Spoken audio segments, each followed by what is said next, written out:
All right, hello and welcome everyone to the TBD3B podcast featuring Len and also You're myself and Pat. Hello, welcome everybody to this is season 2, episode 16. This might be the you're season on a finale. second season already? Of Yeah. course, first We season was in the semester. Now it's the summer yes. season. Damn. Basically when we go back to Pittsburgh in around 2 weeks and we do an episode live, that'll be like the start of season 3. Oh wow. Basically the seasons are just like markers of I don't know, important periods in our In our lives. lives. So Yeah. I'm thinking like when we start going to like having jobs and shit, like there's not gonna be clear markers for seasons because like the job just No, keeps financial on going. quarters. Financial Oh my God. quarters. Maybe. That's 4 seasons a year right there. Oh, Shit. Q3 2023, guys. Q3. I guess that could work, or just like Season the 7. actual seasons of the years. That could work as well. I don't know. We'll have to see. Either way, I hate how I thought of financial quarters before I thought of actual seasons. listen, you're in that mindset, the grind The grind set. The grind set, exactly. And that's no fault of your own. Like, it means you're motivated and you're ready, which is exactly the kind of person that we want to talk to on this podcast.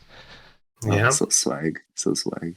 So I think we should jump right into the hardball. We should do curve. some intros first because we don't know. So, or just like some acclamations, right? Like, listen, Elan, before this podcast started, I asked you, do you have any questions for our guest Len here?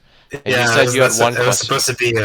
supposed to be kind of funny. I was gonna be like, let's start with the curveball questions, and then I was gonna ask. So let's start this over. All right, we can cut this out of the podcast. All Okay, right? okay. Welcome everybody to the second restart, and this is we have So a I guest. think we should. Fuck. We have a guest today. Hello, Len. Hey, How are you hey, doing, Len. Len?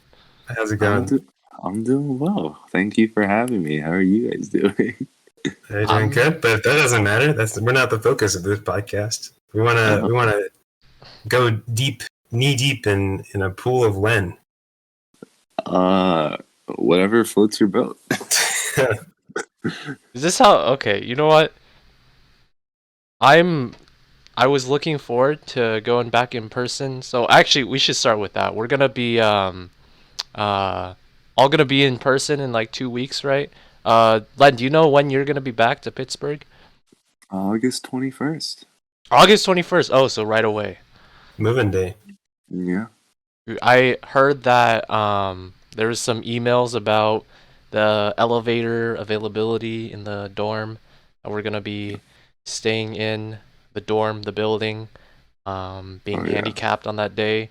So I'm wondering like how many people are gonna be there day one, and I'm thinking it's gonna be a lot. So I don't envy you. You might have to Yeah. deal with some stuff. It'll be quite the experience. Are you? That's why I'm going August 27th. Thank you, Elan. Thank you for your input. Are you driving there, Len? Yeah, I'll be driving there. My dad and I will drive there with like stuff in the car. Ooh, nice. And then we'll be able to move more stuff that way. Sounds Save on good. storage costs. Is this how far you? is the drive? Oh yeah. How far is the drive? 300 something miles, so like 5-6 hour drive, depending on Alright. traffic. 5-6 hours. Yeah. Does that sound like a long time to you, Elan? I know like really. your distances and time frames are warped because you're in Texas and everything takes a while to get to places. Yeah, I mean it's like it's farther than Houston, so I guess it's pretty far. Okay. Yeah. But I mean it's not too bad. You can do that. Like 5 to 6 hours. That's around like my airplane That's a flight. Like Yeah, that's a flight across the country. honestly. Unluckily for me, I live in a town there's no direct flights. Like Pittsburgh and Portland aren't big enough to have direct flights between each other. So you're going with your dad. Is your mom not coming along this time? Yeah, no, probably not. Okay. That way we can fit more stuff in the car. Oh shit. She Yeah, I that big? Sorry, that was just a joke. Oh, no. I'm sorry, Len. That was a joke. I don't mean Yo, any mama's offense. so fat. No, it makes sense. It makes sense. You know, like one person, if I wasn't there, I didn't know where I was going with that. Never mind. Let's skip ahead. um, Sounds good. um, so like, I don't know what I was gonna say. Oh yeah, I think I saw in the move-in day for the building that we're gonna be in. There's like, it's the whatever you move in, it's based on what floor. They give you like time ranges. Do you know anything about that? Do you have it like planned Yes. out when you're I gonna think move mine's in? sometime in the late afternoon. I don't know when Okay. exactly, but pretty much if you yeah, depending on what floor you're on, they have like a designated move-in time for you. Mhm. So it can hopefully regulate the elevator traffic a little bit. Okay. Yeah. That makes sense. Yeah. Do you plan to arrive there like basically in the afternoon from your drive? Like how early do you plan to leave the day of on your car trip? I think we might leave like either Friday evening Okay. and then stay the night there, and Oh, then okay. move in Saturday, and then my dad can drive back the Okay. next day, or maybe like leave Saturday early morning, and then he might crash Wow. for one day, something to that effect. Okay. We'll figure those details out as the day comes closer, though.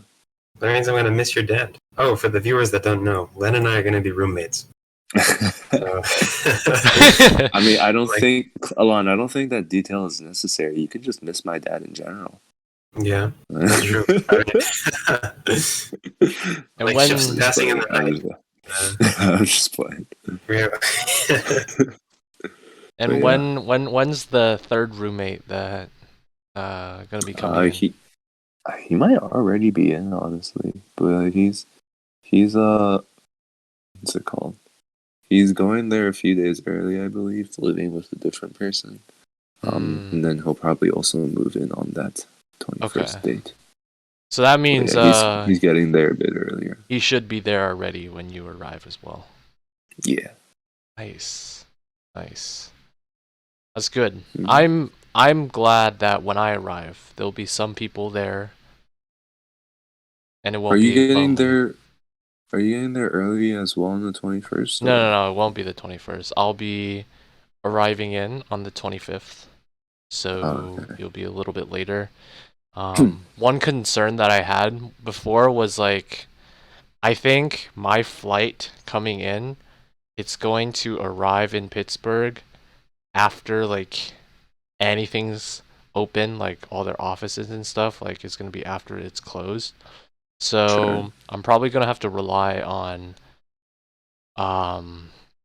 somebody letting me in, and I think my roommate, one of my roommates, should already be there. So hopefully he should be able to provide me with that service. When If you can take my bed. I mean, maybe this is not the best for the podcast, but yeah, you're welcome to stay in my room. One on center management is listening to this. I don't think you can, because the rooms are like assigned to the individual tenant, right? Right. And so Is there a they're lock? locked. Yeah, they're locked. Yeah. So, for example, three of our other friends we know, one of them is there, but his two other housemates are not there yet, but he cannot access their rooms. I see. Well, I'm Yeah. thinking like there's still got to be like a sofa. Oh, there's a couch. Yeah. So I think I'll probably just crash there. It's, Or at least it's in still that. better than nothing, yeah. Yes, that's true. I don't want to be sleeping on the streets. I don't know how hot Pittsburgh's gonna be, and Probably pretty dank.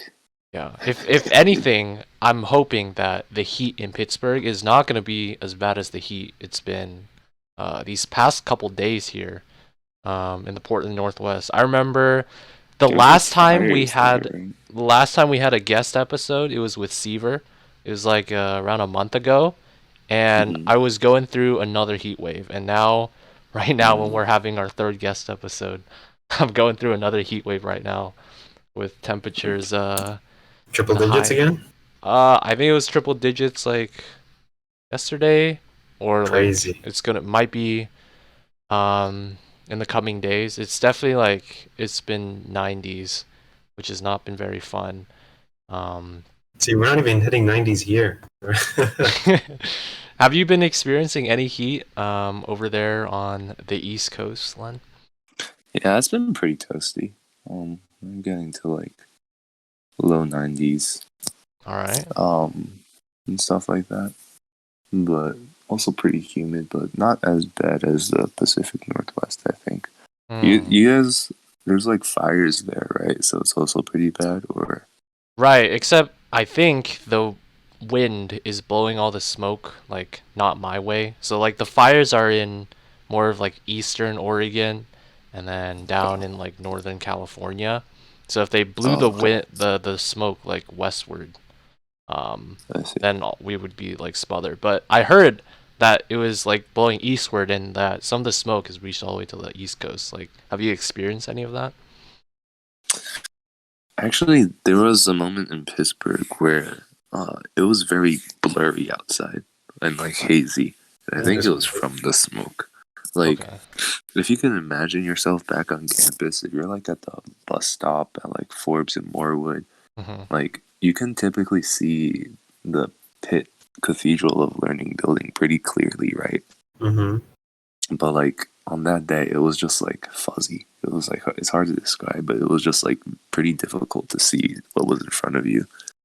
Is it like It was one it, day in the summer, but It was it like, cleared up. It cleared up after like a day or mhm. two. mm. Is the fuzziness that you were describing, is it like if you weren't wearing your contacts or like not wearing glasses? That kind of A fuzziness?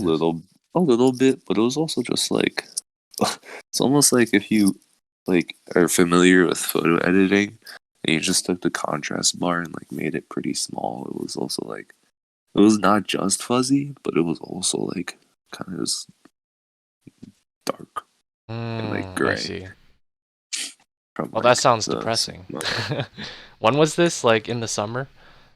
There was like 1 or 2 days in the summer, and it was like when I think fires were getting bad somewhere in Canada or something Mm, like that.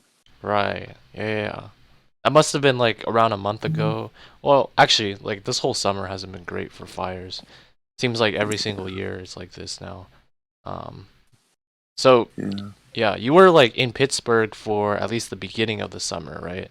Yep. When starting at the internship. How did that go? So, first of all, like during your internship, you have the you had the ability or the experience of having it remote and in person. Mm. So how was like those two experiences different? Like, let's first start with the remote part. What was it like in Pittsburgh first? Yeah. Um, So I had a pretty healthy lifestyle relative to myself. I was doing pretty well. I'd like wake up at 7:50 in the morning and like try to cook myself breakfast, drink my coffee, poop out my coffee, and then I'd be in the weight room by 9 a.m. Right? I'd like shit. lift, work out and stuff between like 9 and 11, come back, shower, eat lunch and stuff, and then I'd be logged on by 12. Mm. And then I'd work from like 12 to 8. So the mindset there was I wanted to do a 9 to 5, The grind except in set. West Coast time. Mm-hmm. Because, well, I didn't have to. And that would just be when like most of my teammates were available to ask questions and stuff. So I just kind of wanted to be present with them. But then what kind of happened was like, uh, it got kind of difficult at times because that like 6 to 8 p.m. time slot is pretty valuable real estate. And what I mean is like, when you're working and it's like 6 p.m., your friends are like out getting dinner, they're hanging out, maybe they're watching a basketball game, stuff like that. Feel that. But I'm still just like logged on and working. So Oh, then fuck. my schedule transitioned into something to like I would work from 12 to 6. And then I'd just like stop and go and hang out with people or do whatever. and then I'd come back and like work from 8 to 10 or something like that to wrap up the day. Okay. And then the way I kind of saw it was as like, you're going to classes in the morning, you come back, take a break, do homework, and you call it a night. And then that went on. That's kind of like how I spent my scheduled, or kind of how I scheduled most of my summer. And then I was fortunate enough to make a trip out to the office and get to experience what working in person was like for a week. Yeah. And Wait, we'll get to there there. I- We'll get to there. I still have a few. okay. So you were talking about how regular were you able to keep up with your schedule of like working out in the morning? Like, did you do that every single day, and did you like? For at least like 5 or 6 weeks. Oh shit! Damn. Okay, that's That's good. like half the internship. That's like, yeah. The 6th or 7th week was like when I went to the in person, and then Okay. after that, I've been home. Okay. Yeah, so essentially the entire duration where I was living by myself, I was pretty consistent with that schedule. That's There'd be very days good. there'd be days where I slip up, and like sleep in, for example, but I would make it up the next day by like And so- working out extra or something. Your internship ended yesterday, Yes. correct? Yesterday, So- 2 days ago. Or 2 days ago. Today is yeah. Sunday. The last work day that was. Yes, the previous most business day. Correct. Right. Yeah, I think that's the same for all of us, right? Yes. Yeah. All right. So you want to do like a post-mortem on that? Review your Amazon. Oh, should I say? Am I allowed to say where it was? I don't really care. He Yeah. doesn't Okay. care. Um, We're not all like you, Elan. how was your experience? How was your Are you experience? are you under an NDA or something? I'm He's not not under under NDA, an I NDA. He just uh, doesn't want to share it. I don't want to share too many of my personal details. Okay. Is that why you're nail? I'm not now anymore, but No more nail. We gave up on that one like a long time ago. nail and tap. I don't think Yeah. I ever committed to tap. I was Pat all along because I'm not a weirdo like Elan. We could have been nail and now. Yeah, Nail and no. Oh yeah, shit. that would have been powerful. Might just have to change the title of this podcast. Fuck. to That Nail could be the and callback. That's the title of the podcast already. Nell and Nail, featuring Nell. Jesus Christ. What am I answering? What is this? I think So Elan how was your experience at Amazon? Yeah, it's pretty lit. He's not paid to say this, by the way. what should I comment on specifically? Well, I mean, I don't know, but highlights. What did you like? What didn't you like? Should I talk from like a LinkedIn perspective, or like From any perspective, did you have Why to piss don't- in a bottle? Did they let you go to the bathroom? yo, pause. Why don't we start with a baseline comparison? How did you enjoy your time at Amazon this summer compared to last summer with Yeah, Capital One. Oh yeah, sure. So I enjoyed it a lot better, like Ooh. magnitudes better. And that's like reputation and finances aside. So like for me as a return intern to Capital One, I like everything balancing out. Like I theoretically, like financially, would have been making the same amount, if not just like marginally less than I would have been at Amazon. So what I'm just trying to say is like finance was less, not really a factor. Wait, in can me I having quickly this ask a opinion. question about that? So you're saying did you have like a different offer or like better No, compensation it's as a just return? it's the same offer, but just how like you get a bonus. So for example, we got that relocation stipend for Amazon. Uh-huh. Yeah. Same thing for Capital One. It's just that as a return for Capital One, they offered a larger stipend. Okay. Yeah. Okay. Like including that, and then also for my Capital One, I would have been in New York, so the cost of living would have been higher, Hmm. meaning the salary would have reflected that. I know Since I had an offer from Capital One as well, it was like my Mm-hmm. one other offer as opposed to Mm-hmm. Amazon this summer. I know that for me, I had a basically a decision between that stipend that you were talking about, though a lower amount since Mm. that was the first time, or having like normally it would be having Corporate housing. yes. Did you not have that Mm-hmm. option in New York? Oh yeah, you have that option still. Okay. Would Yeah. it be worth more with the extra stipend as a return intern? Like, Yeah, so you would still you essentially be like getting compensated more. that makes sense. Okay, Was Capital One in person this summer? No. that makes sense. I don't think a lot Yeah. of places were in person, and Yeah, yeah. unless you're like a small company where like you're like under 20 people and like everyone knows each other by name up and down the management rail, and you're Yeah. able to just be like, hey, yeah, feel free to come in. There's only people like that or like extremely massive corporations like Amazon who are able to um like sustain or like what's the word, Maintain, prepare for, prepare. maintain, I Yeah. don't know, for hybrid. hmm Yeah, most people weren't hybrid, I feel like. Makes sense. Okay.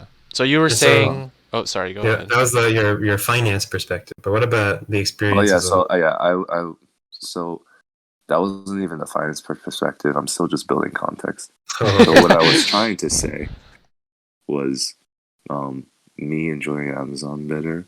Finance wasn't a factor in that enjoyment. Okay. So that was the whole point of me saying that. Mm-hmm. Like it wasn't because one paid more. What that like didn't really play a factor in my decision. Um, like I just had a lot better of an experience because my manager was a lot better. Like he had more experience. He was a lot nicer, more chill of a person.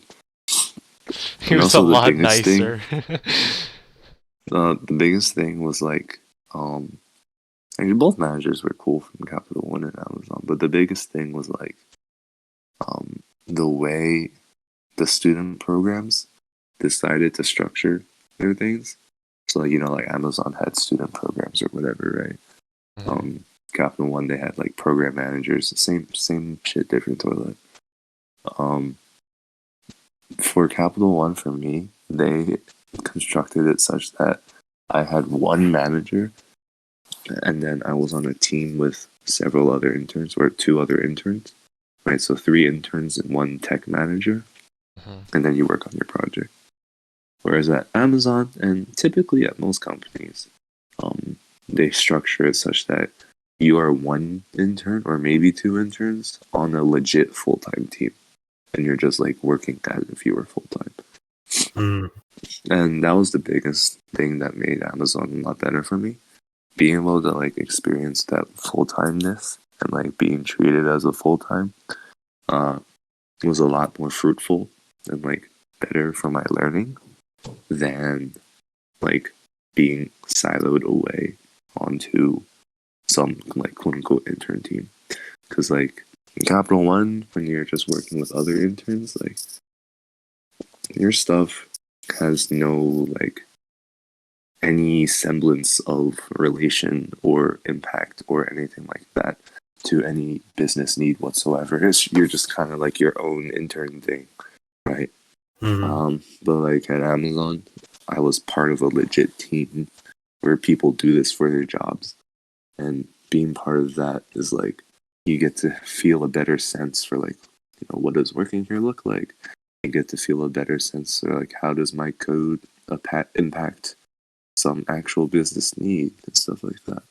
Mm. So just it was primarily the way they structured those things, a lot less so like the culture of either company, my whatever managers or teammates or whatever. It was primarily the fact that at Amazon, being able to be part of a full-time team was a lot better than being put on like a team of interns. Let's see. Did Did you you? Oh, you ask first. did you miss the aspect of working with other interns that was available with the Capital One experience? Because it sounds like I know the same experience was for me. I didn't have any other interns in my team, and I'm gonna assume that you didn't either. So, how did you like miss that part of the Capital One experience? I mean, I didn't miss it too much, but it was like a pro in its own right. Like a pro versus con. Like the pro of having other interns is like you have more similar aged people, I guess, to just talk about stuff with. And you're working directly on the same problem as someone else. So you get to practice teamwork in that manner. Mhm. So that is one of the benefits of that. Whereas like for me, my teammates are all like, I think I'm the only one without a graduate degree. um, yeah, they all have graduate. You could say without degrees. like a degree in general, or actually, I Yeah, mean high that's school true. Like, degree. yeah, exactly. Like everyone on my team with like graduate degrees, they're like Yeah. buying homes, homeowners, parents, and shit like that. Like, Wait, that skews very old. um, no, I still got along with them very well. It was like we had a great time. We like memed with each other socially. It was actually like pretty fun. Oh. But it's not for everyone, and like not being the exact same age isn't always that is a factor. But we still had fun. But like yeah, so that's one of the benefits of the intern structure, sort of. But then the con is I feel like it's a little less realistic of what work is actually. Like what work is actually is like You're yes, you're describing working together. you're describing how it was like with Capital One, like with the intern. I'm just talking generally. Okay. Like how work is typically in software engineering is like yes, everyone is working together on like the same thing, but like you're working on very different parts of the same thing. And like you don't have to necessarily be like coordinating with each other all the time, right? Like for the most part, you know what you should be doing, you know what your tasks are, and that's how it was with Amazon. You know, like I had my own tasks. I still asked teammates for help or like coordinated with them to make sure we were on the same page. But for the most part, I'm like doing my own thing. Whereas like the way the intern program was structured for Capital One, it felt like it was a lot more arbitrary teamwork. Like we had to almost step over each other's feet, or like too many cooks in the kitchen, whatever phrase you want to throw at it. Like you had to do teamwork, but it was also like in the real work because of the scale, or rather lack thereof, of what you're working on. It's kind of hard to segregate tasks into different categories for you to work on your own thing. And then like, oh, as an intern, I want to learn new experience new things and learn new things and whatever, right? Diversify my interests. So then you can really never have true specialization. So I feel like it doesn't end up working out too well. Whereas like with Amazon, it's like you're just a real employee and like you have your own stuff to do and do it. Mm-hmm. Coordinate with others to make it work. Makes sense. So you said you had like your tasks, or you were working on the same thing, quote unquote. Were you talking about like the Amazon product as a whole, or did you have like a project that you were working on specific? Yeah, so I had my specific project, and my project sort of like contributed to a product as a whole in a sense.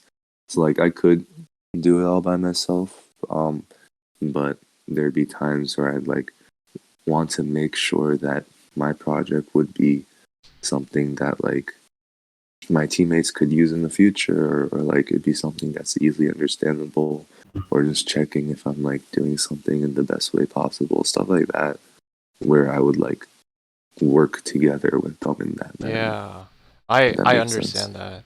Like I feel like my project was similar, where it's its own thing within the team I was working on, but the things it was involved with would be related with the team, where it's like a service that they're maintaining, and it's the thing that I'm working on is just like an additional thing that's separate from the other stuff that they're doing.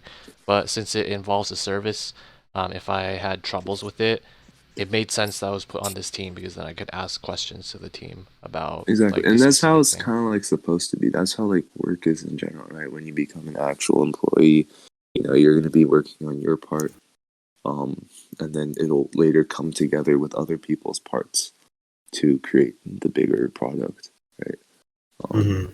But the thing is, with the Capital One structure, like there is really no notion of parts, and as soon as you create any notion of parts or any notion of separation, assignment of responsibility becomes difficult because then it's like, oh, I want to try this kind of thing. I've never done backhand before. Let me do a little bit of that. Let me do a little bit of front end. Let me do a little bit of whatever.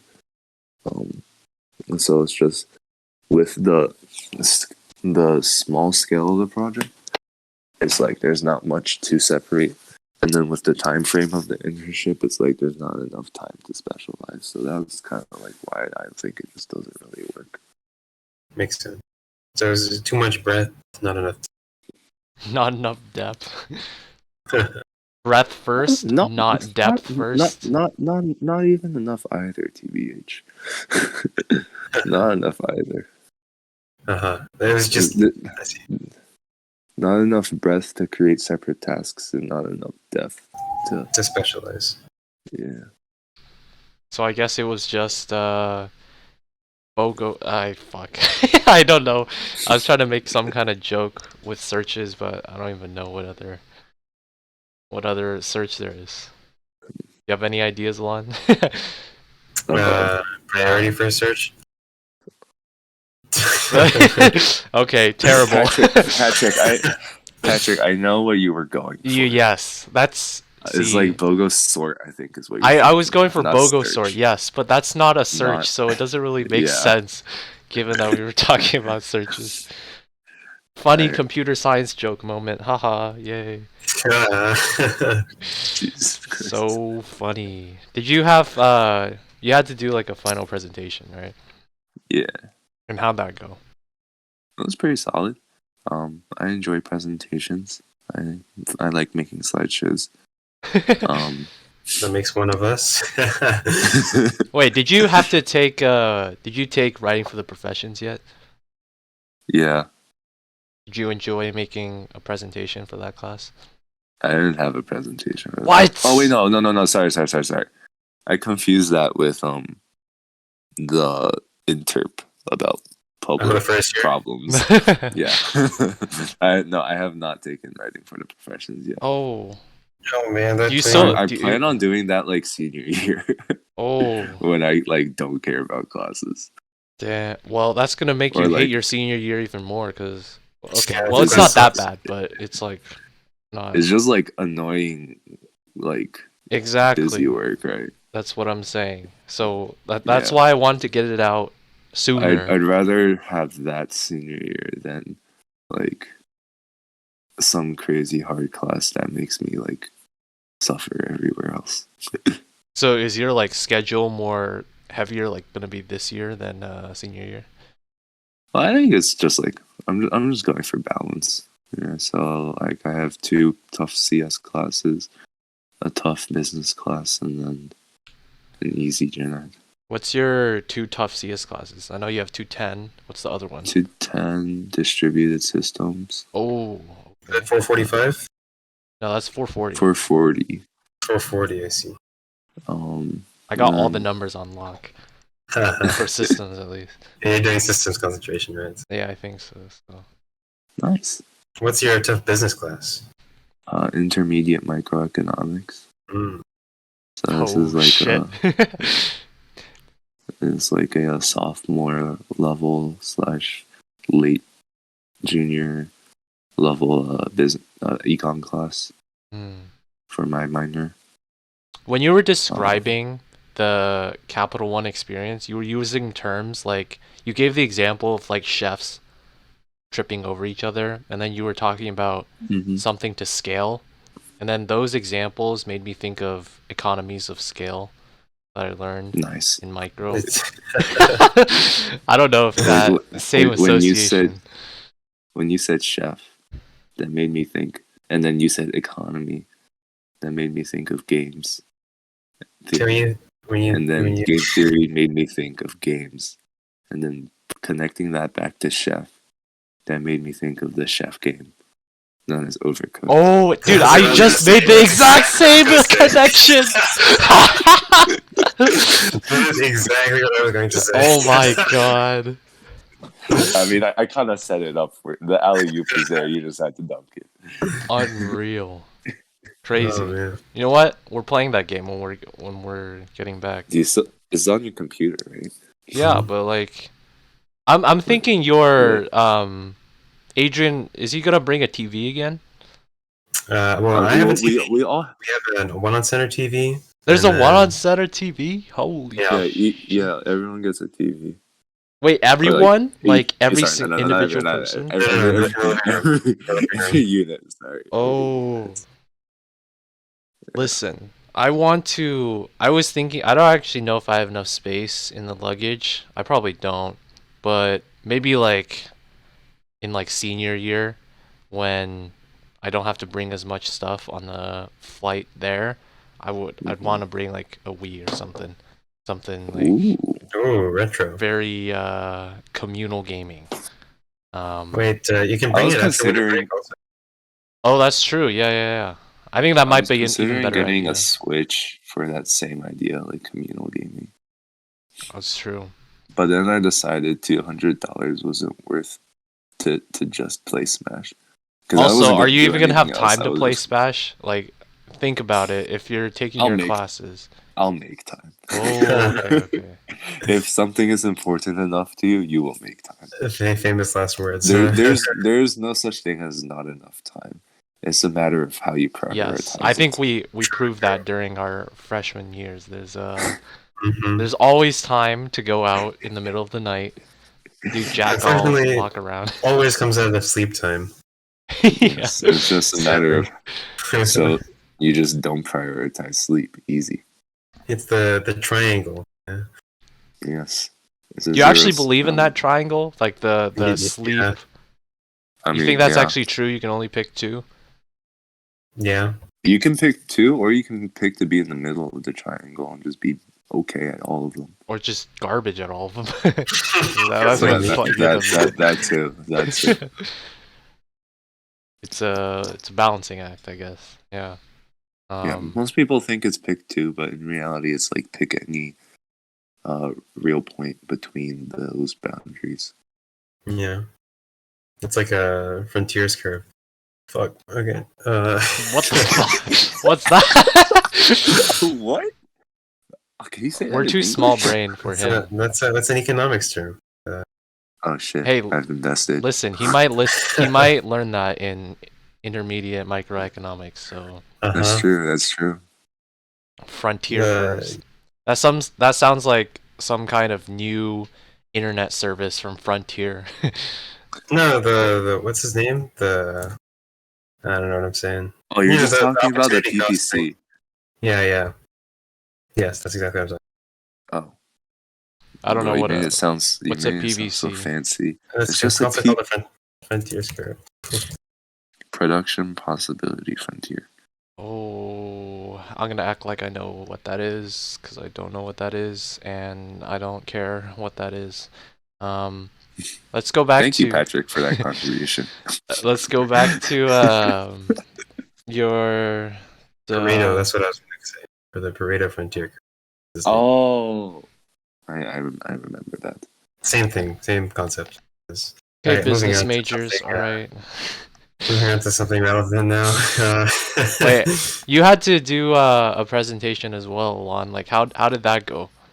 Yeah, it went alright. I went to Hawaii in the middle of my internship, and then I came back and I realized that I was super far behind and had no idea what I was doing, and I had 2 weeks to do it. Hmm. And not even 2 weeks; it was like a week. Mm-hmm. So, I mean, with all that in mind, I'm pretty good. I'm quite proud of what I accomplished in my 1 week of Was no sleep. Was your presentation in that last week? Yeah, I was in my second to last day, so 4 days Oh, ago. okay. When did you Yeah. fix? So I know like before you went on your before and during your whole Hawaii trip, you were wrestling with this really bad and unfixable issue. Mm. And I know it was plaguing you at the beginning of that last week as well. I'm looking Mm-hmm. at these chat logs right now between me and you.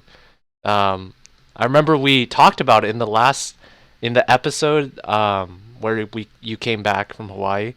And wait, no, there's a whole 2 weeks after Hawaii, right? The whole That 2 weeks after Hawaii, yeah. yeah, and you were like getting like anally destroyed by that bug in that second Yep, to yep. last week, Mm-hmm. right? Mm-hmm. What? When did you? I conceded defeat, and my mentor and I hopped in a voice call and spent 4 hours between 5 p.m. and 9 p.m. Pacific figuring out this bug. Which was this on the last week? Like which day? This was on Monday on the last week. And Uh, this is where you and figured it out. basically, yeah, he basically figured it out for me. That's what I'm gonna say.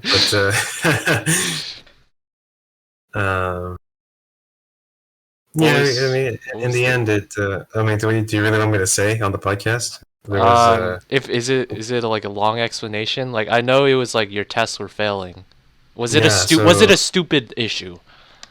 Like a I stupid. mean, I think it was pretty stupid, but I mean, it was not a very easy fix. Oh, okay. Well I had to then, implement a new serializer okay, that's not that bad then. because the Flink. And I don't mean that bad as in like not hard. I mean like it's not like it was a one-line bug or something that Yeah, screwed yeah. you over for a week. No, it was not an online bug at all. Okay. Well, there you go. Yeah, it was like an artifact with the stream processing platform that we were using. Okay, That I think that's required- enough technical details. Yeah, It's a little too much. I yeah, think I had some good stuff for the presentation at least, so I didn't look like a complete idiot, even though it was completely idiotic what I did throughout the course of my internship. Yeah, but we're here to talk about Len.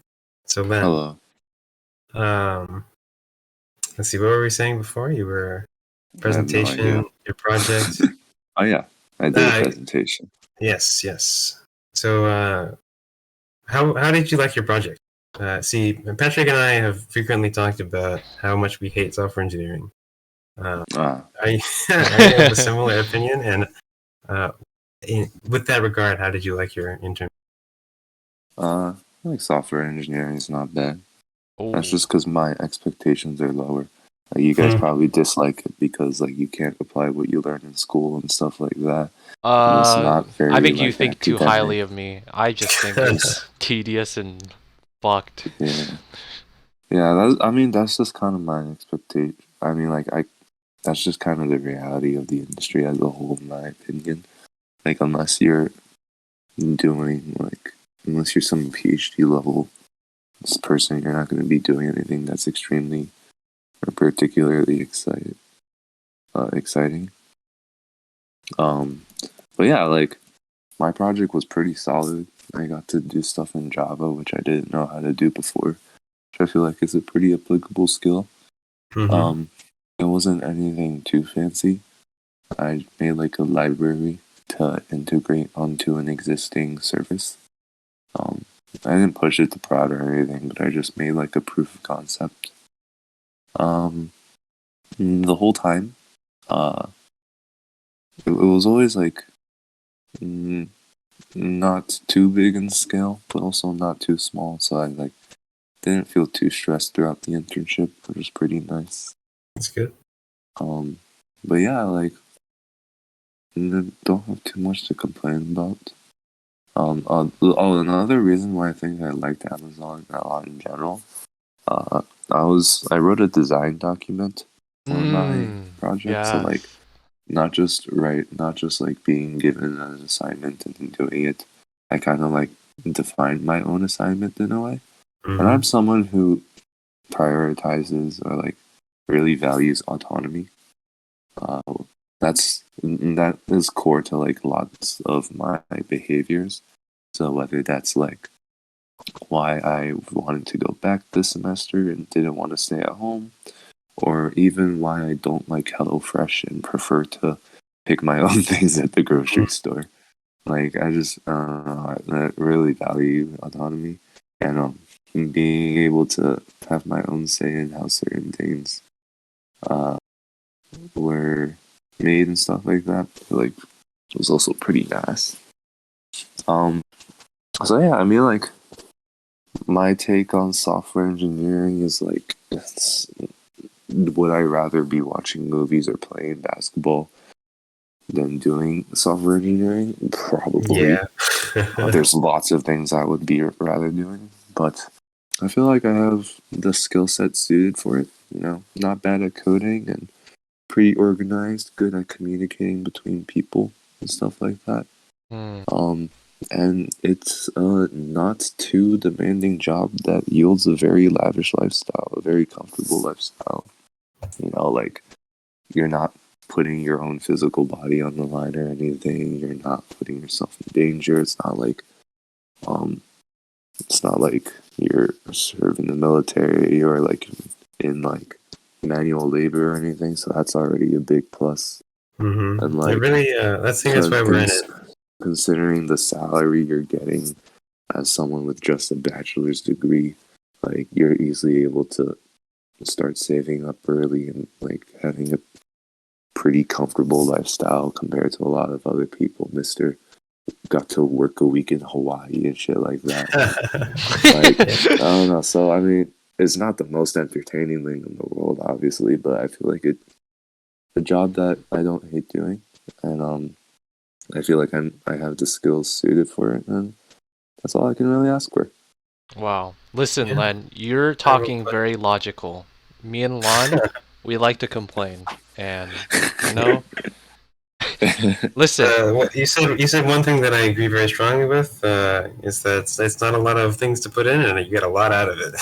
I do not feel like I'm putting in 6 figures worth of work, but well, okay. So that the other aspect is, as an intern, you're not meant to be putting in 6 figures worth of work. But once you like become full time, like, you'll probably start working a lot harder. Because with internships, you're only able to invest so much into an intern, and they can only give you back so much, right? Because the time frame is very limited and stuff like that.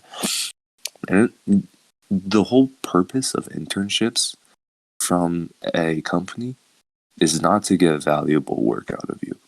Like, if they wanted to get valuable work out of you, they wouldn't give you an internship. They'd just hire you. The full core purpose of internships is for companies to build talent pipelines between schools. So, you know, you always have lots of new hires coming in. You always have new talent and stuff like that. And then when you become full-time, life gets hard. You get put on call and stuff and paged at 4 a.m. and stuff like that, right? So, like, that's another thing.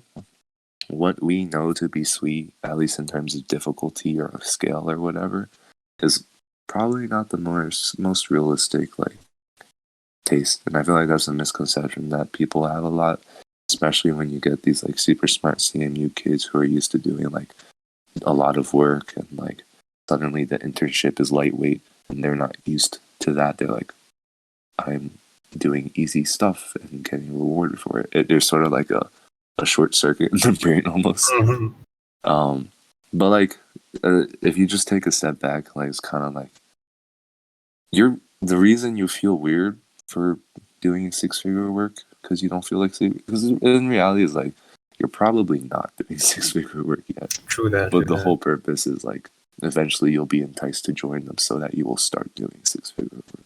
Dude, the last 2 weeks of my internship, though, I mean, what happened? Why did you just suddenly like? I realized that watching YouTube videos for 8 hours every day and not doing anything is not not gonna cut it. Yeah, that'll do it for you, I guess. I mean, yeah, I had never pulled an all-nighter before. Really? Yeah. Ever? Yeah, ever. Not once in my life. I feel like you're. What constitutes as an all-nighter? Like, you Going to bed before sunrise is not an all-night. So if it's like even if you can see the light outside and the sun is not up, I don't call it. So, Okay. usually it's 6 a.m. is when I call it quits. So. And that's not an all-nighter. I do not consider that an all-nighter. I wouldn't consider that an all-nighter. All-nighter is like if you go straight, like I guess 24 plus hours without sleep or something like that. Mm-hmm. Dude, it was bad, man. Sunday to Monday, I didn't sleep, and then I had to get blood drawn, right? Jesus Christ, what are you doing with your life? So, Elan, I just want you to know, in the kindest way possible, I am judging you very hard. What the hell? I went to the doctor. Oh my god, it was horrible. I fainted when when getting my blood drawn. The last thing I heard was like, he's turning green. There's no way. I woke up in a wheelchair. Oh my god. I was like, oh fuck, I can't see anything. What's going on? And after you really can't make this stuff up. I had to lay down for a bit. And then I got up, and then it was like, okay, time to pee in a cup. Here you go. Because it was a 2-part appointment. It was blood drawn and then pee in a cup. Wait, what is this for? Is it like I thought when you're saying blood drawn, you were donating blood? No, I changed doctors, so they need some. What? Really? I don't know. It's like it was like a routine thing. Like I have a doctor's appointment tomorrow. Well, like I've changed doctors. I think I don't think I had to get blood drawn or pee in a cup. It's like a common they're thing. Entering you into the database. The government's back at it. Dun, dun, dun. And then I came home and I was right back to work until 11 p.m. when I finally solved. Did your doctor comment on your lack of sleep? No, actually, I accidentally told him that I slept. I didn't mean to. She asked how big my dinner was. And I was like, yeah, there's nothing out of the ordinary. You know, I had like my dinner. I went to bed. And I'm like, oh fuck, no, I didn't. That was a lie. Yeah. Wait, so like, technically, all the effort that you did pulling through the all night was for nothing because my mentor told me how to do it. Yeah. But then I ended up pulling another all-nighter to finish the project. So, I actually technically didn't finish because I was supposed to. Listen, I didn't finish either. Take some prod code and then change it to use my whatever I did, and then put it in the dev cluster. But I didn't do that, so my project remains undone. But people think that I did a good job. And that's what really matters. That is exactly what matters. Yeah. I think Len said you didn't fully finish also, right? Or did you finish according to I kind of met all the defined goals, but I didn't push the prod. But I don't think that expectation was on me in the first place. Okay. I think I was the worst of you two. Like I definitely didn't finish, but it still turned out all right, so I'm not. There we go. Yeah. See, under deliver, under promise. That's the way. I think I was over promising. I was at the last 3 weeks. Really stalled me. Like I think I could have, if it wasn't for the last 3 weeks, I was on track to do more than. What happened in the last 3 weeks? I got stuck with issues. It's kind of like what Elan faced, except it wasn't like whole weeks. It was more of like one issue popped up and then it took me a day or so and then another one, and they kept popping up until like around the start of the last week, where to the middle of the last week, where it wasn't more, it was still like issues, but it was also more, there was more setup involved than originally thought, because like the documentation of what I had to do was and what I expected to have to do was kind of inaccurate, incomplete. So there was actually more than what me and my manager and mentor had like expected. and then that just like stalled everything. So that's kind of what happened. Yeah, For these things me. happen though. Yeah. Did you ever pull an all-nighter, Len? Like that constitutes your definition of an all-nighter? Um, for like the internship Well, not or the just in internship, but general. just in general. Yeah, I definitely have pulled on hangers. Definitely. How many? Is it like a common enough Probably occurrence? it's decently. Well, it's just like when things get tough. Okay. Yeah. Like I'll do it when things get tough, but I generally try to avoid it. Yeah, As it is it not a is good ideal. experience. Yeah. But sometimes when work calls for it, yeah. I really hope to never have to be put into that situation. I have not had to do an all-nighter yet. Mhm. Actually, And no, my first all-nighter is when I was coming back from Hawaii because they canceled my flight and I had to wait till the morning. right. But you weren't doing work the whole time, were you? Yeah. I guess I will also exclude that from my definition. I'll say I have to be working at the same time. Okay. So like an all-nighter of like partying doesn't count. Yeah, you're right. I should count that, right? I don't know. It's a It's a flexible work in definition. progress. A work in Yeah. progress. We'll get it fleshed out later on, you know. Solid. Let's focus now more on the. We mentioned you went in person. So, what happened on the escapade that you had to Seattle? So it doesn't have to be like internship specifically related. Did you see other people? Like, who else was there in Seattle that you met with? I met with a good amount of people. Mhm. Were they Um, all like Amazon people as well, or were there other people at different companies or yeah, for other reasons there? a little bit of everything. So let me look through my photos and retrace my steps. Ooh, So you get a number. Mr. Worldwide. He's met with too many So people. He's just socializing all over. sure. So I got there like Friday night, Okay. and so I had been traveling with one of our friends named Herdesh. Mm, Ooh. We like got a hotel together, which was pretty cool. nice. And that made like traveling a lot less lonely. Kind of did some like so Friday was just a travel day. We flew in pretty late. Hmm. Saturday and Sunday, um, we did a lot of like the basic white girl touristy kind of things in Seattle. Seeing the city, going like up on skyscrapers, going to like a farmer's market, stuff like that. On Sunday, we met up with a handful of girls and also one of my other housemates, Andrew. One of them, my housemate Andrew, and one of the girls is an Amazon intern, and then two of them were interns for other companies, but were just like they lived in the Washington State area, and so they were kind enough to give us a ride to Mount Washington National Park, where we did some nice light hiking as a group, which was pretty fun. I think I know who Yeah, you know everybody them. is. Yeah.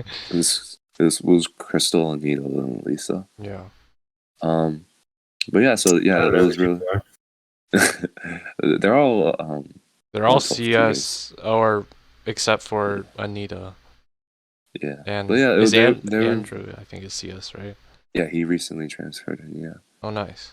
But yeah, so yeah, they were very kind. Drove us pretty far, and we did some different things. We like stopped by some lavender farms. Lavender is pretty big in Washington, apparently. Um, Hiked up this one mountain trail. Pretty funny. When we got to the peak, I got a text that was like, "Welcome to Canada." What? Like some We automated text? yeah, like I have a screenshot. Let me read it out. Welcome to Canada. As talk, text, and data is included in your domestic plan, you'll have no additional charges while roaming. High-speed data is up to 0.5 gigabytes a day. What? If you need help, visit www.vzw.com/blah blah blah blah blah. Like I got an automated text from Verizon that was like, "You're Oh. now considered like roaming fees." Is it really that? Far north? Because yeah, we were very close to Canada. Oh, okay. And then after that, we found like a lake to walk around, some forests, and just like generally nature things. So that was pretty cool. Hmm. So that was Sunday. Then on Monday, we just kind of worked at the office. We got some ice cream, Pradesh and I. Courtesy of Amazon?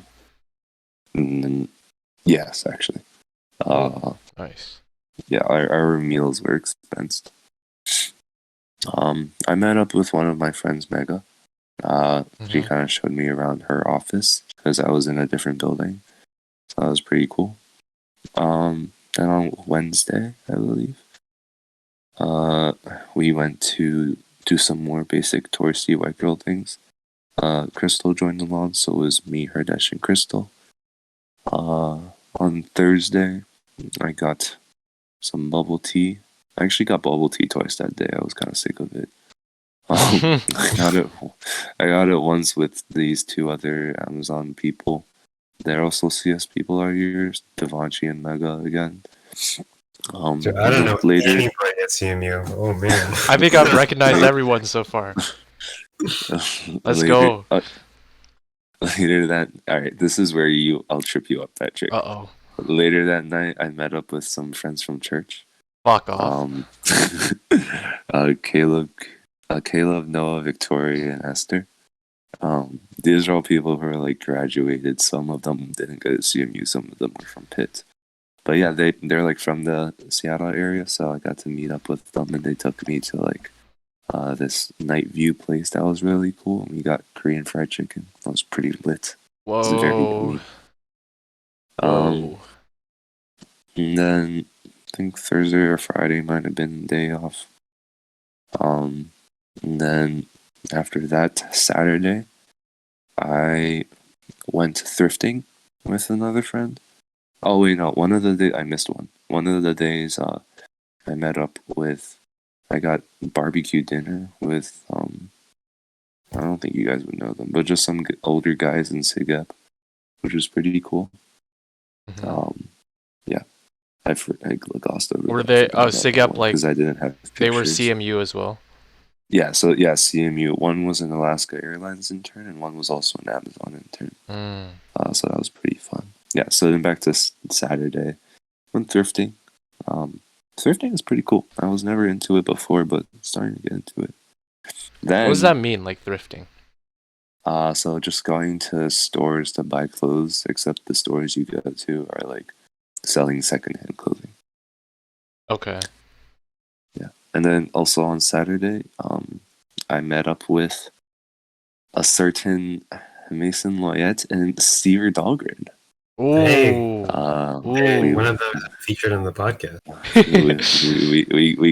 we got dinner together.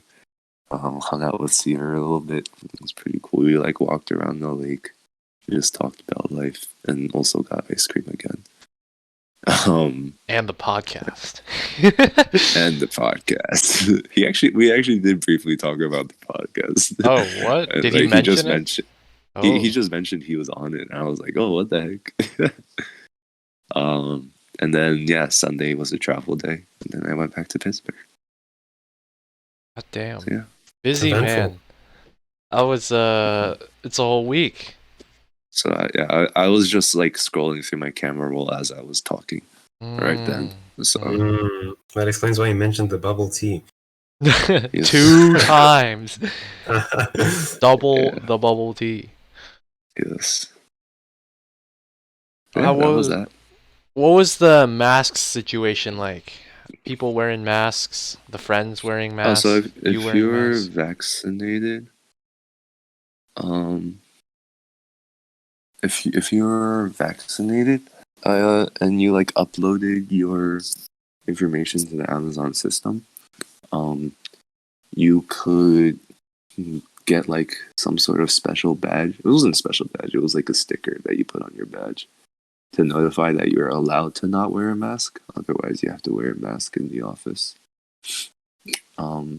Yeah, so for the most part, people weren't wearing a mask because they had like were vaccinated and stuff like that. People were pretty lenient with masks.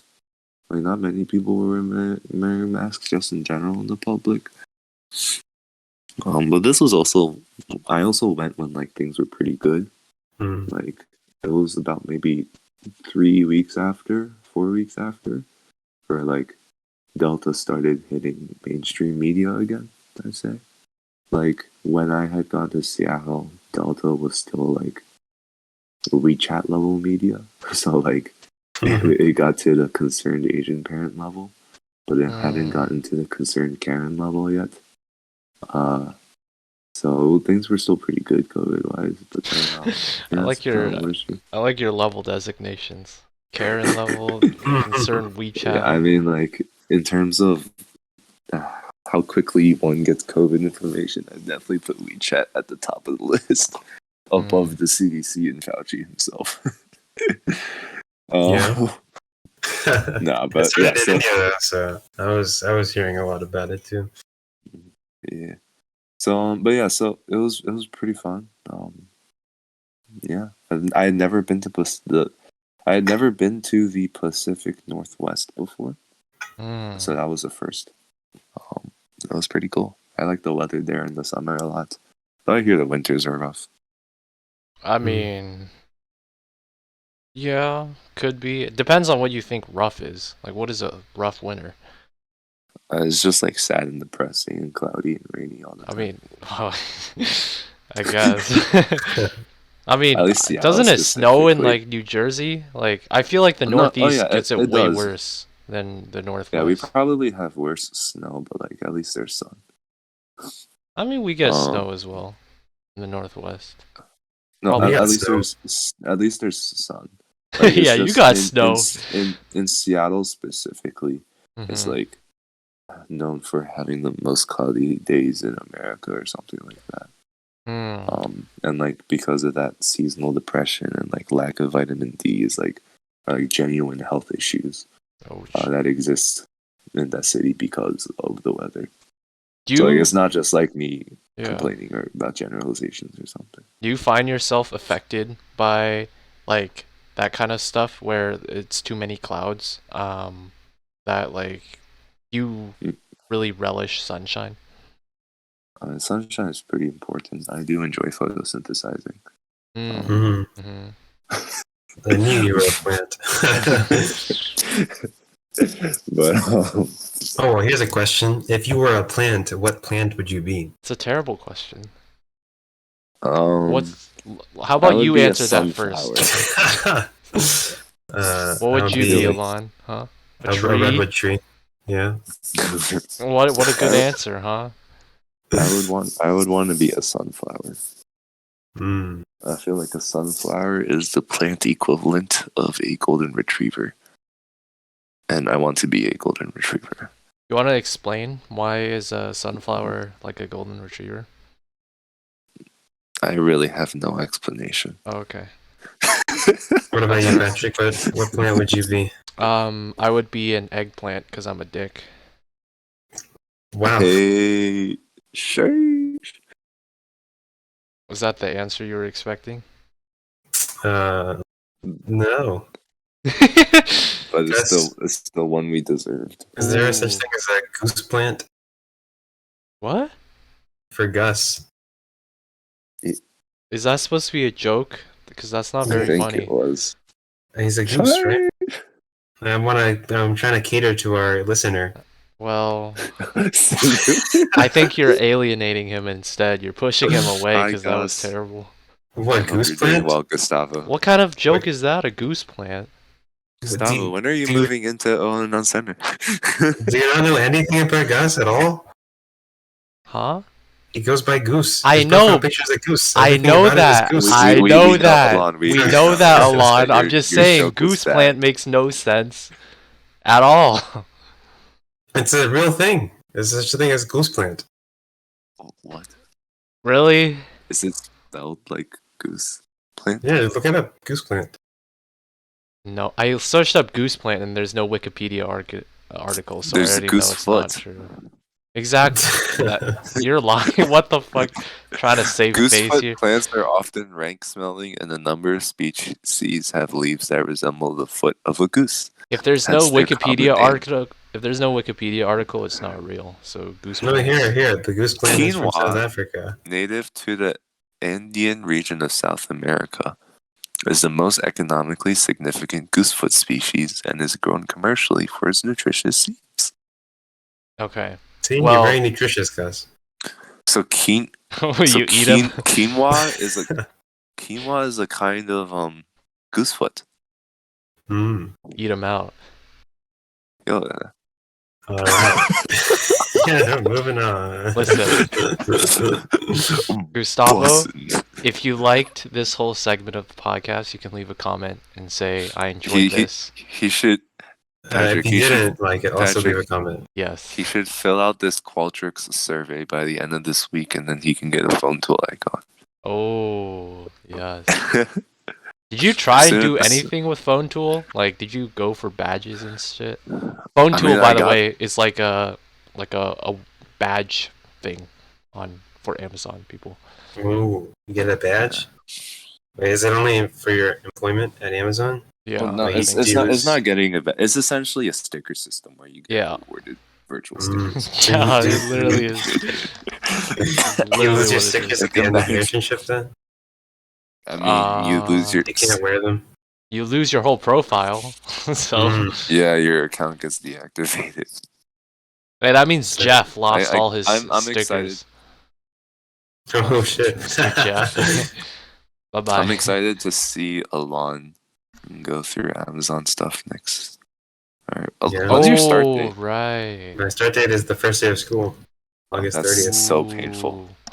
Well, I don't have class the first day of school, so. Oh yeah. Oh, What, really? You just have 451. Oh yeah. Mm-hmm. Oh yeah. Did you guys sign up to the 451 Piazza? I got a notification for that. And the grade scope, too. Yes. Nice. Okay, that's enough 451. Nice. Solid. Seattle trip. I think. Did you talk about? So how was like the Amazon building itself? Like. Oh, it was pretty nice. I mean, it was just a pretty standard corporate building. But there's like several Amazon buildings that take up like the entirety of a certain neighborhood of Seattle. The Amazon neighborhood? Essentially, like Wow. this, it's not just like one building. It's just like an entire neighborhood that's just like Amazon offices Mhm. and restaurants that cater to said Amazon employees. Yeah, it was pretty cool. I mean, it's essentially like you could just imagine it. It's very similar energy to a floor of gates, for example, right? Like people have offices. There's like kitchenettes, a bathroom. I don't have to piss in a bottle, fortunately, unlike some of my fellow employees. Stuff like that.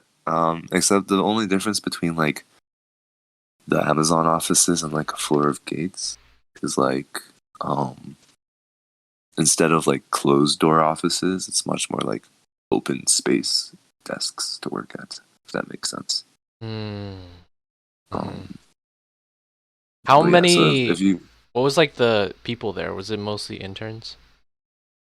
depends on where you went. Okay. So like in my building, it was like a pretty small building. It's just 5 floors, and so there were only like 2-3 other, or like under 10 people in the entire floor for me. Not many people, so lots of people working from home. But like if you go to like some of the bigger buildings and like the more HQ-y buildings, for lack of a better term, there would be like tons of interns there, like just straight O-week energy, like, hi, my name is XYZ. I go to UC Berkeley. Stuff like that. Like LinkedIn is your there was intro. definitely a lot of like interns for sure. It's just so it depends on what building you would go to. Wait, But mentioning that where you said it's like O week, I want to ask you as a general question. So a lot of times with these orientation type things, you have to give a fun fact about yourself. What is your go-to fun fact that you share about yourself? Oh my god, this question, man. This is actually, Patrick, an omega big brain transition into another topic. Okay. I don't know if this is intentional, probably not, but my Probably go-to fun not. fact, my go-to fun fact is that I compete on the men's varsity track and field team at Elan Ooh. University. Ooh. Wait, that was shit. That was an unintended transition, but that was a good That's transition. kind of big brain. I'll take credit for it. Yes. Okay. Hey, nice question, Pat. Did you actually use? Did you say that like whenever? So that's typically what I mean, Okay. it depends on who the fun fact is for. But Hmm. that's what I've been saying for Amazon, because I feel like in a demographic of software engineers, being athletic is kind of fun. Everyone's a fat fuck. No. Actually, people are like surprised. Like in Seattle or like in Pacific Northwest in general, like people are very fit. Like they all love like hiking and Wait, everything. does that mean like people in New Jersey are not? No, it's like a different kind of thing. Just like the notion People in of Texas are Texas size. just like the notion of outdoorsy activities is a lot Okay. less important. Mm. For us, it's much more of a sit by the beach, as a like a very like stereotypical gross generalization activity is to go to the beach for me. New Jersey, I'm like by the shore and stuff, Jersey Shore, right? Yeah. Okay. Whereas like a stereotypical thing for someone in the state of Washington could be like going hiking with their Yeah. Nalgene water bottle, and wearing Patagonia, stuff like that. Well, I feel like you're in a specific demographic as well. Like, seems like everybody enjoys going hiking. Like, it's like the most safe thing you could say to try and flesh out your personalities. Like, I like going fair. hiking. I feel like that's what a lot of people It is do. very safe. And it's like, But yeah, so I mean, oh. if my fun fact is for other things, I don't know. Sometimes it depends, dude. I don't have any go-to. You know what you should say is your fun fact. You could say, my friends. I did a podcast. Oh. I was a guest on a That could be podcast. one fun fact. I wasn't gonna say that. I was gonna say my friends sometimes call me Mr. Worldwide, so call me Pip. Oh, okay, that was like I was trying to get the connection there with Mr. Worldwide. You know what? We're going back to the original transition. The original transition about you being a track and field. You said like basically all your times morning like working out and stuff, is that like to maintain shape for what you're gonna do like as a Yeah. athlete? Yeah, it was mainly that. I'm just like trying to stay in shape for the coming season. Also just like for personal health and stuff like that. Okay. Yeah. Right. Mhm. And you're still doing it this coming season, right? Yeah. Right. So how long have you been doing track and field stuff? I heard you were like really good in high school. I mean, not that you aren't now, just No, I'm pretty trash now. I'm like You were really good. I'm well past my prime. Yeah, so I started in like middle school. It started when, I don't know if you remember, but on the Nintendo DS there was this game. It was like Sonic vs Mario Olympics. You could do all sorts of like different events, and one of the events was the throwing events. More specifically, the hammer throw. If you're not familiar with the hammer throw, it's the one where it looks like a ball at the end of a chain, and then you spin in circles like 4 times and toss this ball in a chain. It's a pretty useless hammer. It's not a chain. It's not an actual hammer. I don't know why it's named that. There's actually a wire attached to an iron ball that's 16 pounds. But yeah, I just thought that was like cool. So when I heard that my middle school had track, I was like, yo, that's lit. I want to do that. Little did I know that's not available at the middle school or high school available because it's too risky. Like you might kill someone. Is that an actual event like called hammer throw? Like where it's a ball on a it's in the Olympics. Oh. It's I never knew that. And you've probably seen videos of it before, just not knowing what it's called. Yeah, well, I don't remember ever seeing anything with like the ball is attached to a wire or like a chain. If Yeah, it's a that's what you're wire. describing. Okay, Um, interesting. but yeah, so I just thought that was cool. But then they had other things like shot put and discus. And then I, I just, I've always been like decently tall. Like I hit my growth spurt pretty early, so kind of had that going. I wasn't half bad. And then it just kind of became fun, but it was always like a secondary thing to basketball. I had grown up playing basketball and stuff like that. Um, but yeah, and then I got bad at basketball. I got cut from the school team freshman year, Oh or after fuck. freshman year. Rather, I didn't make it sophomore year. Um, so I turned to track to specialize, and then I got pretty okay at track, and okay enough to do it in college.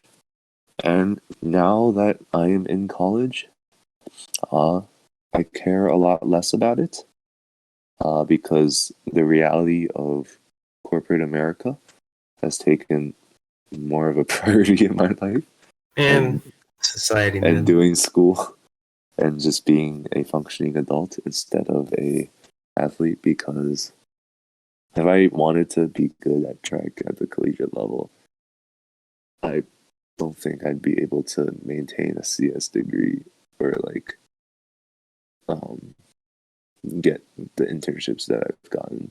Not that it's not possible, just I don't think it's just way too much effort. So the triangle, like you mentioned earlier, something has to suffer. So for me, track's been suffering a lot. But yeah, for me now it's sort of like a lot less of a competitive thing. But so like I'm doing a lot less because I want to be the best. Now I still enjoy competing a lot and I still want to get really good, but not quite to the extent that I was in high school. And otherwise it's just like a fun community that I'm part of, and it's a good way to stay in shape. And I've had a lot of friends from there, and it's something that I'm pretty good at. Mm-hmm. For to quantify goodness for the track folk out there, aka maybe Gus's cousin who was listening. I don't know. I just made that up. Cousin. His cousin. Is Gus bussin' or is he gussin'? Or is he guzzling? Oh, yo, sus. Among Us? Among Us. Okay. Okay, we've Back on gone too far. Actually, I don't know if I've said this before, but there's like a title. There's like a New York Times article from like the 90s or like the 80s. It's like, it's essentially saying like there was disharmony between like United States Jewish people and like the state of Israel or something like that. But the way they phrased the headline was discord among US Jews causes whatever, right? But if you read that out, if you read that out in text, it's like discord among us Jews. So you're just stuck there being like, what is discord among us and Jews have in common? But it's talking about how like the Jewish people in the United States are like, yeah, our generation is screwed. Anyway, to quantify, I guess if I was good or not, in high school, the cold hard facts was my PB in discus is 172 feet roughly, or 171 feet and something inches.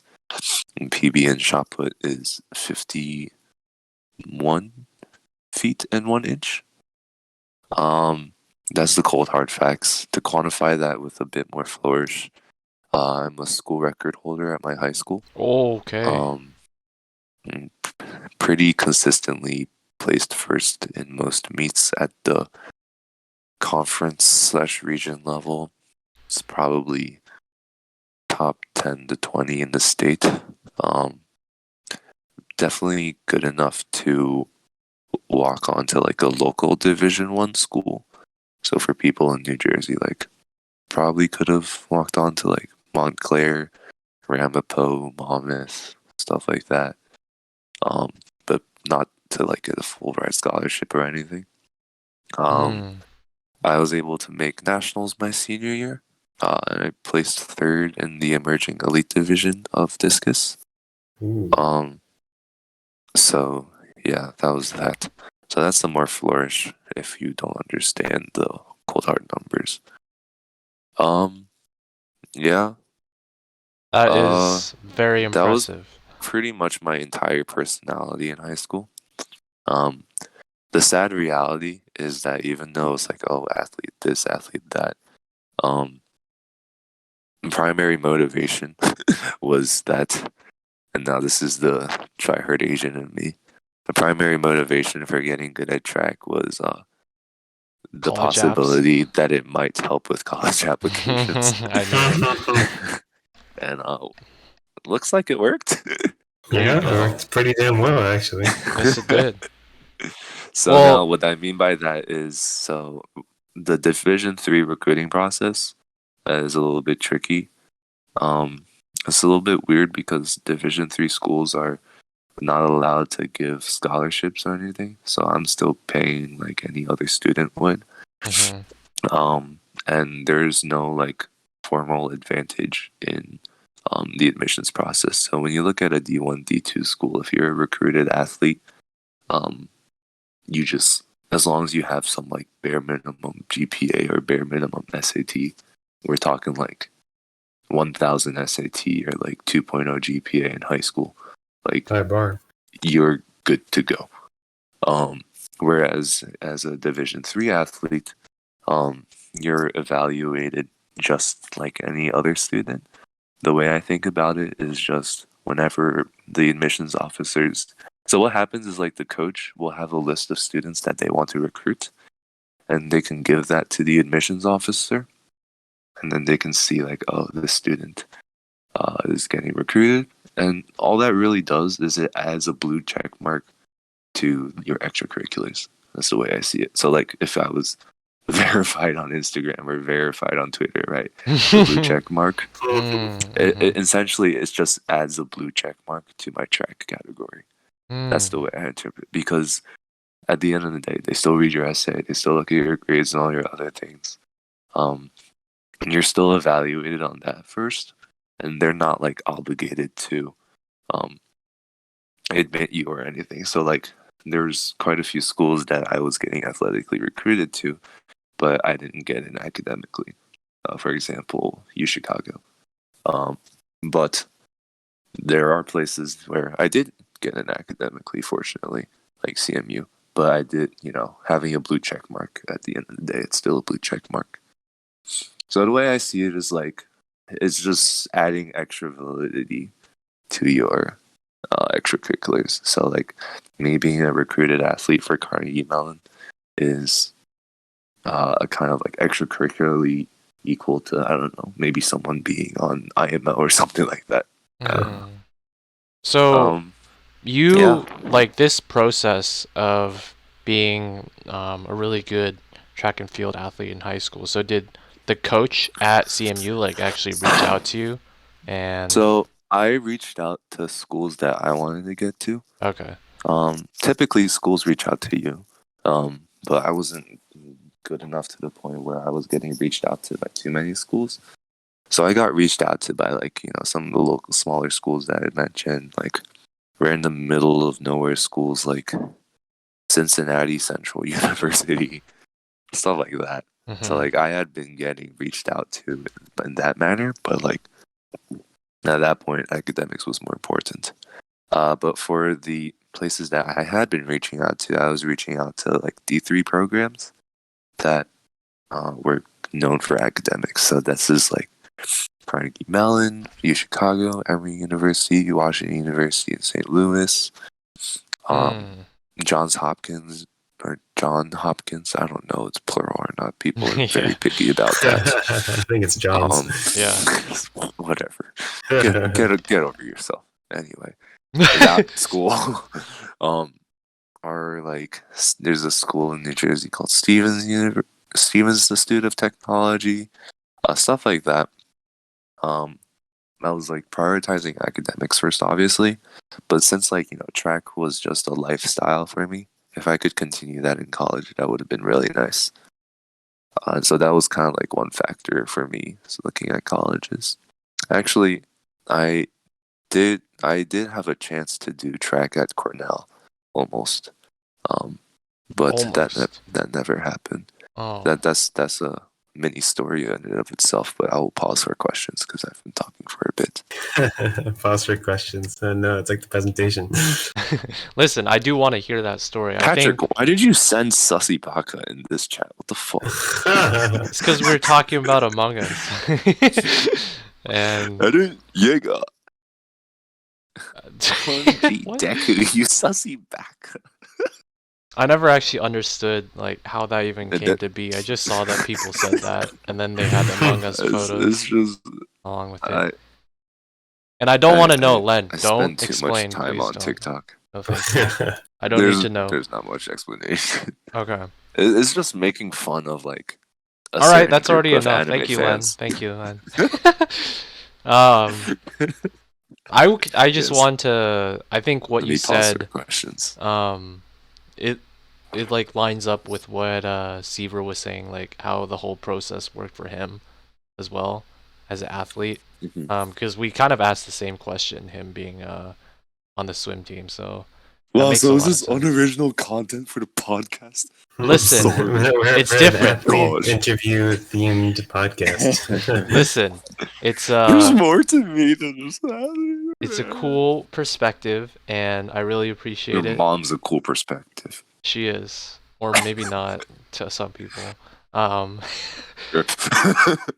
right. I said what I want to say. Let's listen to this Cornell story. What is this Cornell story? Does Neil have anything to say?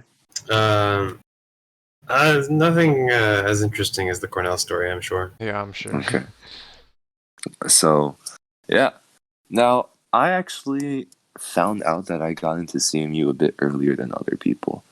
So that lines up with Seaver as well. He said the same thing. I was just driving home from the gym one day, and I got a call from my coach. Sorry, let me preface the story. Now, I had been competing with like a group of people outside of my public school. So I had been going to like this like small gym, but there was a great network of throwers there, and I had like met a lot of like really good people in the throwing community.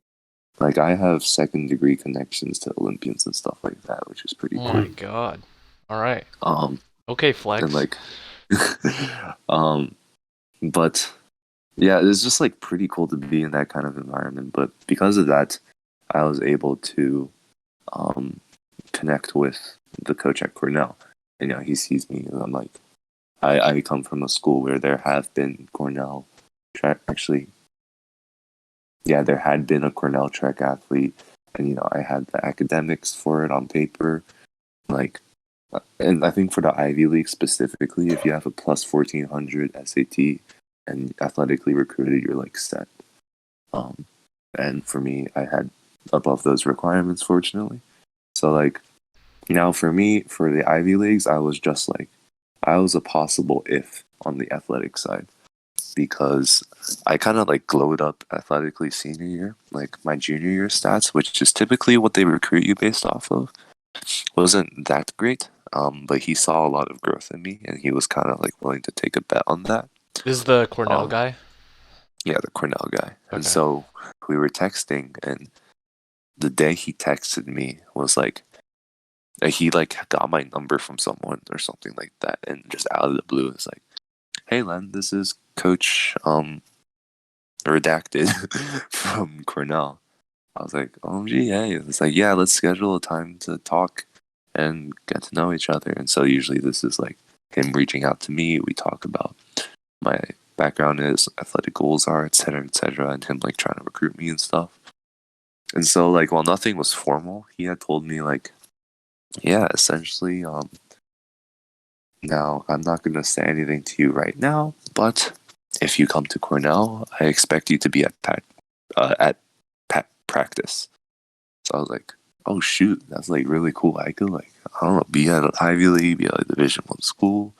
Like that would have been pretty sick. Cornell is Div 1? Yeah, all the Ivy Ooh. Leagues are Division One. Okay. And so, but then, so I was like all giddy and happy in the gym. I was like, oh my gosh, like guess what? And then on my way home from the gym, I got a call from the CMU coach. It's like, hey, Coach Aldridge, what's up? I'm like, hey, Len. These were like verbatim. His words. Hey, Len, do you have my number saved on your phone? I was like, yeah, what's up? Yeah, I do. Why, what's up? Because you're going to need it for the next 4 years when you're going to Carnegie Mellon. Congratulations. I was like, now this was the most like unfortunate congratulations that I could have gotten, because the day that the prospect of a Division One and Ivy League school was put in front of me was the day that I had gotten into CMU. Now, for context, I applied early decision to CMU, and like for the longest time, even like I had done a in-person visit to CMU, and like for the longest time, even like track aside, like I really wanted to go to Carnegie Mellon just because like I was interested in CS to begin with. It seemed like a good balance of like city and not city. Like there's just a lot of things I liked about CMU as a school. But then it was kind of like the idea of Cornell was cool, right? So then I was kind of conflicted. I was like, oh, this is kind of awkward. Like I got an early decision, so I have to go. But like I could theoretically not go and then screw over everyone from my township for Ivy League, right? And then I thought about it some more. Like I got advice from other people, and obviously now I'm at CMU. But Almost went to Cornell. The idea was essentially like if you had let's say 2 girls, right? One And is one like cup. a and you had 1 cup. Okay. No. if you had let's say you have 2 girls, right? We'll call one Tap and one call No, I'm just kidding. Like one is a childhood friend of yours, and like you guys are best friends, and you can see something romantically in like just the way you interact is like what the fuck super is going cute on? and wholesome and everything. Okay. That's girl A, right? That's All CMU. right. Like Yeah. like you've been together for a while, and Is this a real girl? You've had some up and no. Are you sure? And then yes, and then let's say there's a girl B, right? Girl B, you don't really know her. She's pretty hot. Girl B was Cornell for me, and girl A was CMU. Oh. Maybe girl B in your example has to be like some goth girl, because Cornell has a history of depression. Yes. Yes. So yeah, like at the end of the day, it was like I had been wanting to go to CMU for the longest time. I got in. So the only thing that was exciting to me about Cornell was the status that came along with it. Not like for the actual school itself. Like I didn't really know much about it besides like, you know, it's an Ivy League. And yeah, I've been very happy with my choice so far. There's definitely been some really tough moments at CMU, but it feels like a choice that is fitting for me. Like I feel a lot more comfortable, or at least like I feel like CMU fits me better than Cornell would have. And we're glad you're here. And it's also pretty crazy because like had I not gotten into CMU with my athletics, my next top choice was Stevens Institute of Technology in New Jersey. And they're both pretty good schools, but like on paper by rankings, I guess. I feel like an asshole for saying this, but they're pretty far apart. That's all so right. Like one was like I've never heard of that place, so you know. Yeah, so one was like a target. Well, CMU was like a shotgun or reach school. Yeah, reach school. And then Stevens would have been like a match or a safety for me. Okay. So yeah, like my life could have been very different had I not gotten into CMU. So like, the notion of Fang and everything would have been like way out of question and stuff like that. What made you so interested and want to go to CMU? So this must have developed before or during these college applications because you decide to apply ED, right? So So what was it about CMU? the first thing was the notion of using track to get into college, a college that I might have not gotten into just purely off academics. And the second thing was like a good CS because I wanted to do computer science. Okay. Now, CMU CS speaks for itself. Compared to its similarly ranked things, I wasn't good enough athletically for MIT, and UC Berkeley is Division 1, Stanford is Division 1. So that's that. Also, the CMU track coach is specifically very good for throwing, which is what I do.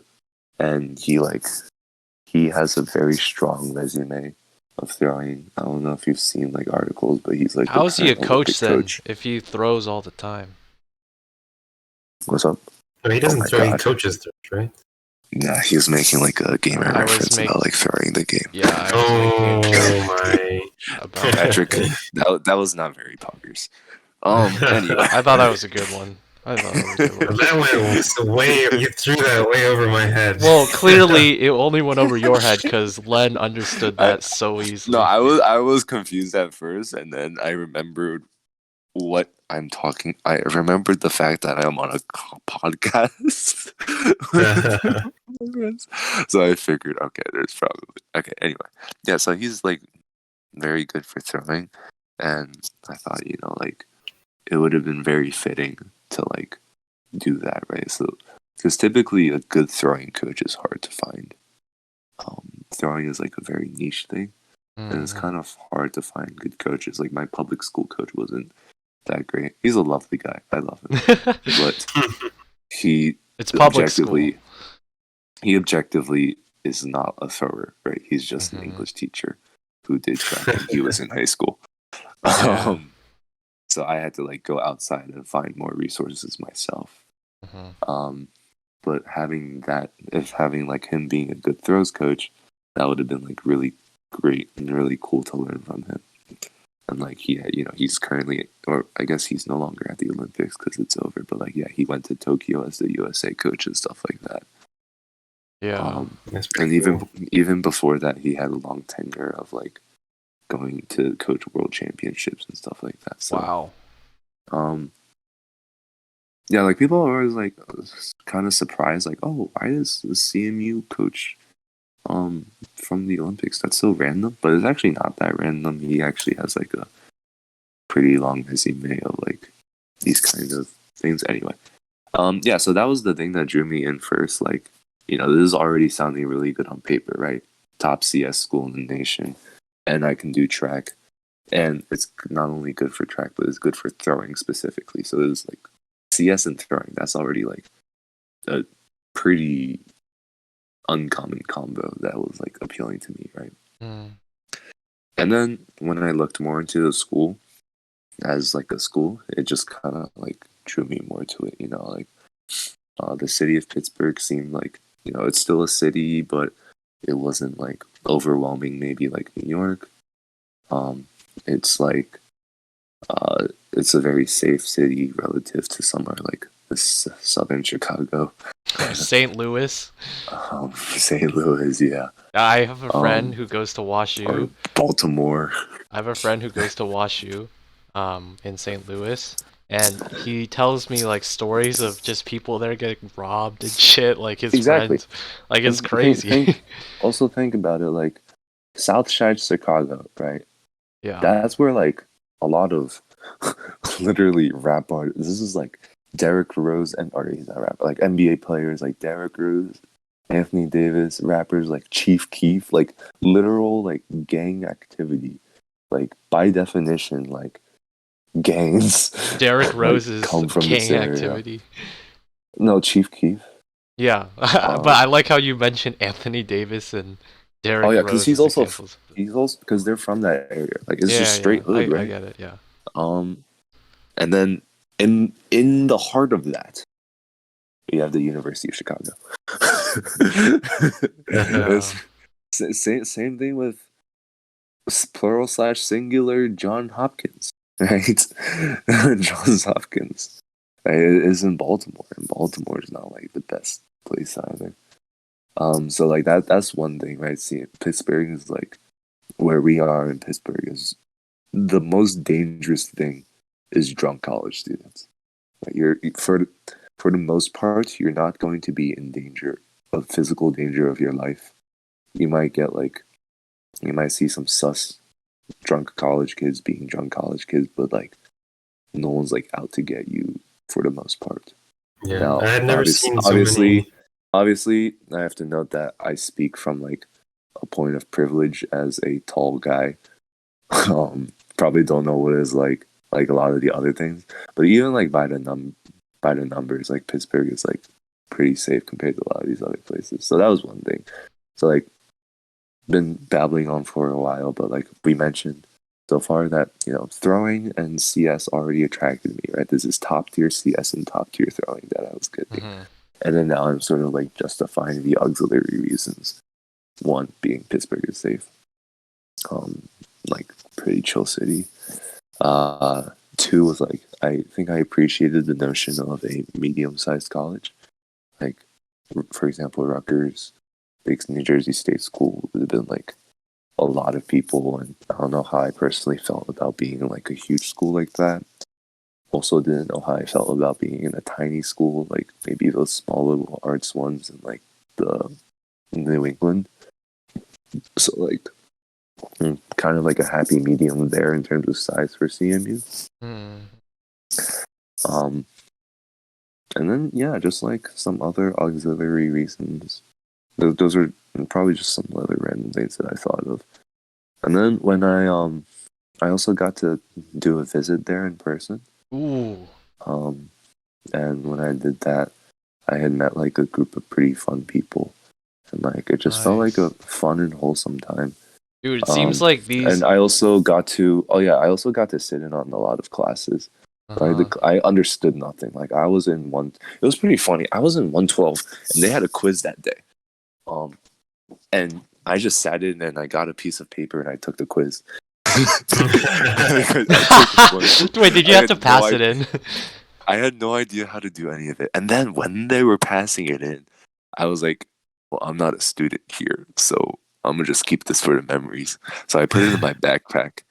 And then the dude sitting next to me was like, what the fuck? What, are you not turning it in? I was like, I don't go here. He was like, what? Like, because I think he might have been like cheating on me too.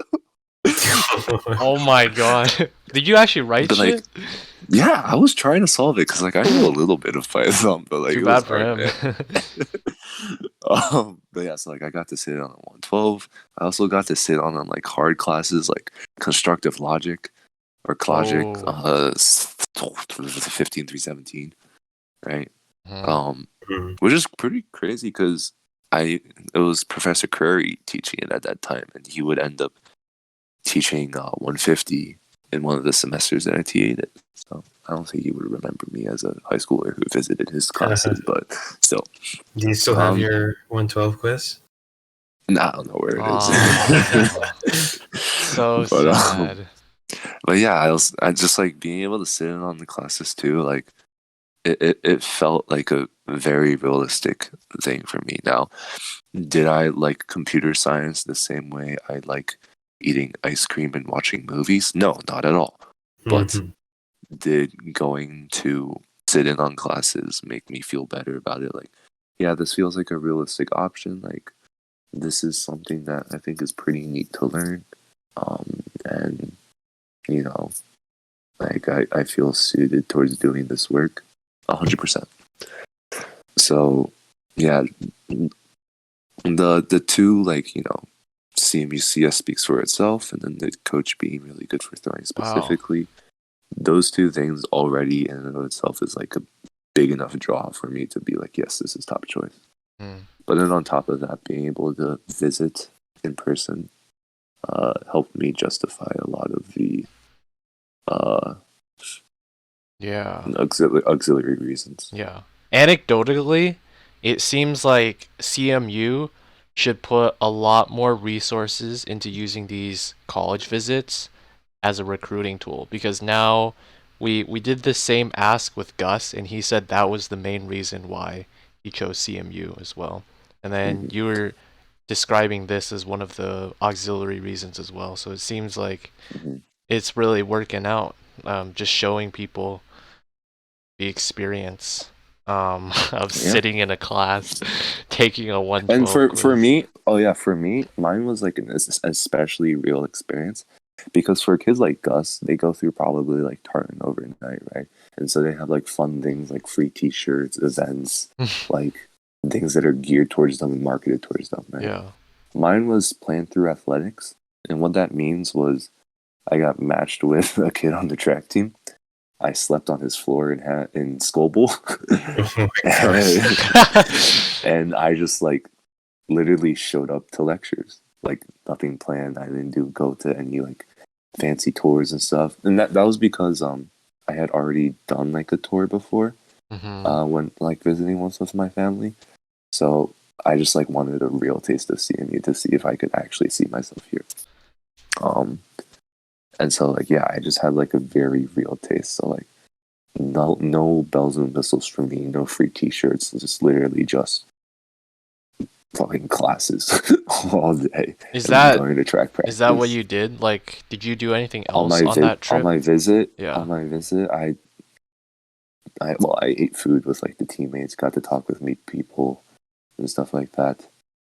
Um, but yeah, no like no parties, no fun presentations or whatever, just straight classes and meeting teammates and stuff. What food did you eat? Oh, shit. Oh yeah. No. Was this CMU? Dude, Oh, you have to Shats? Oh. you have to understand for the varsity athletes, like there's a certain sentimental value to shots. No, Like Seaver, obviously, we didn't talk about this on the podcast, but he's mentioned to me like he just loves Shats just the cause. swim team and the track team Yeah. is a big thing. Yeah. Why? Like obviously the food isn't that great, but like as an athlete, It's a you're fucking tired, you've buffet. worked out, you want a lot of food. Makes- You yeah. have freshmen you can abuse for blocks. Is on campus, it's not too far.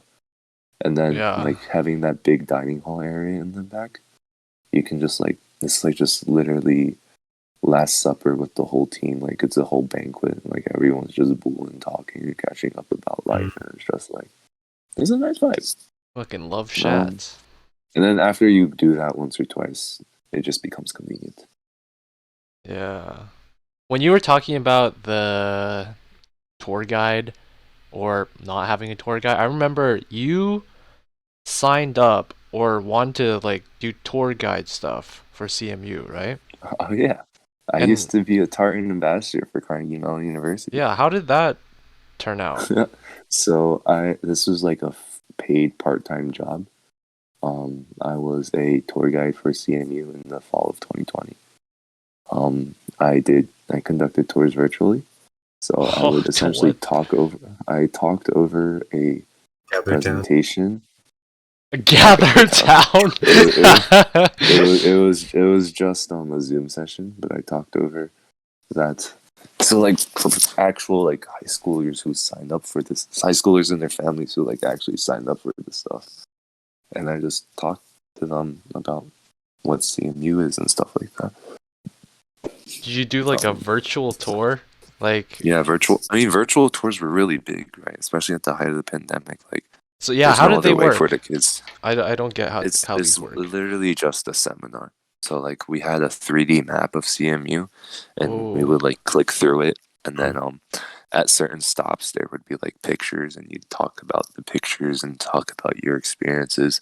But it's literally just like the normal tour guide tours, except it's over like a presentation. How Um, did students ever ask like questions? Like, what were the kinds of questions they yeah. So asked? And it's all the dumb stuff. Like, what's the one time where you've been able to exercise collaborative interdisciplinary knowledge in your studies? or like it's a lot of like buzzwordy kind of things, like Mhm. stuff, or you get the concerned parents that are like, what is your sleep schedule? Oh and stuff shit. like that. I don't know if I can find it still, but like there Did you were tell a the list truth of about like your sleep no, schedule? of course Okay. not. Of course not. So that was also the reason why I only did it for one semester and I didn't continue it. It's pretty low time commitment. It's not that hard. You just talk, but I just like hated lying through my Kidded teeth. kids. Like in my opinion, it felt like I was just lying straight through my teeth. Do I like CMU? Yeah. Do I want people to come here? Yeah. But the way they did it was I really disliked it. Oh And shit. so let me find Parton. I mean, it Ambassador. sounds like, yeah, like doing a tour guide shit. it Maybe just it would be felt more very fun if you did it fake. in person. You did it in Yeah, person. there's Do you think it'd also be more fun? oh damn, I don't have access to this folder anymore. Oh, what was gonna be in the folder? Like a list of tough questions.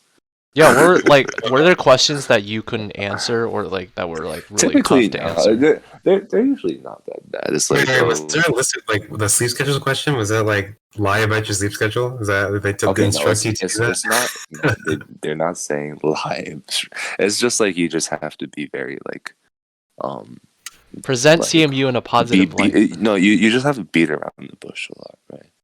And so Uh-huh. if you ask me what's my sleep schedule like, I'm not gonna say I've pulled all-nighters for assignments. I say, yeah, so Carnegie Mellon is a difficult school with its academic prestige.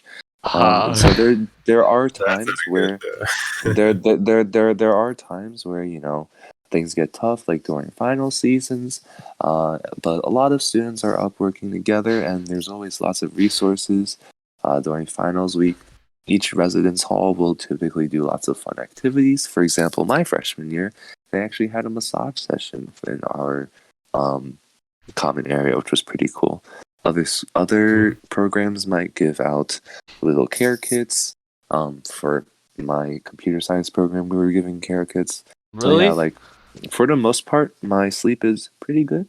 But that's not to say there aren't times where things do get tough. But even when the going gets tough, CMU is there to provide guidance. Shit Wait, like I that. have like 3 questions here. We were given care Yeah. kits. When were we given care kits? Yeah, you don't remember the stuff with like the in- stress in- ball and the earmuffs? Yeah, in What? FIC. Earplugs. In freshman immigration course Oh, for CS, we were fuck. given care kits. I think I lost Everything everything. I said was truthful. I I don't didn't remember lie. that. Yeah, I remember. I liked the massage. That was good. I didn't go to it, but I I just didn't do remember that seeing either. a sign for it. I just remember seeing a sign for it. What I think the Aldrich fuck? was like giving people massages. No, they got professional massages. Oh wait, really? Yeah. I got the last one actually. Damn, I lucky remember man. it was really good. Yeah. Okay, so there's Elan to testify to that aspect. I assume that was your second question, Patrick. I don't think I had 3 questions. I think it was Okay. 1 question and then a comment.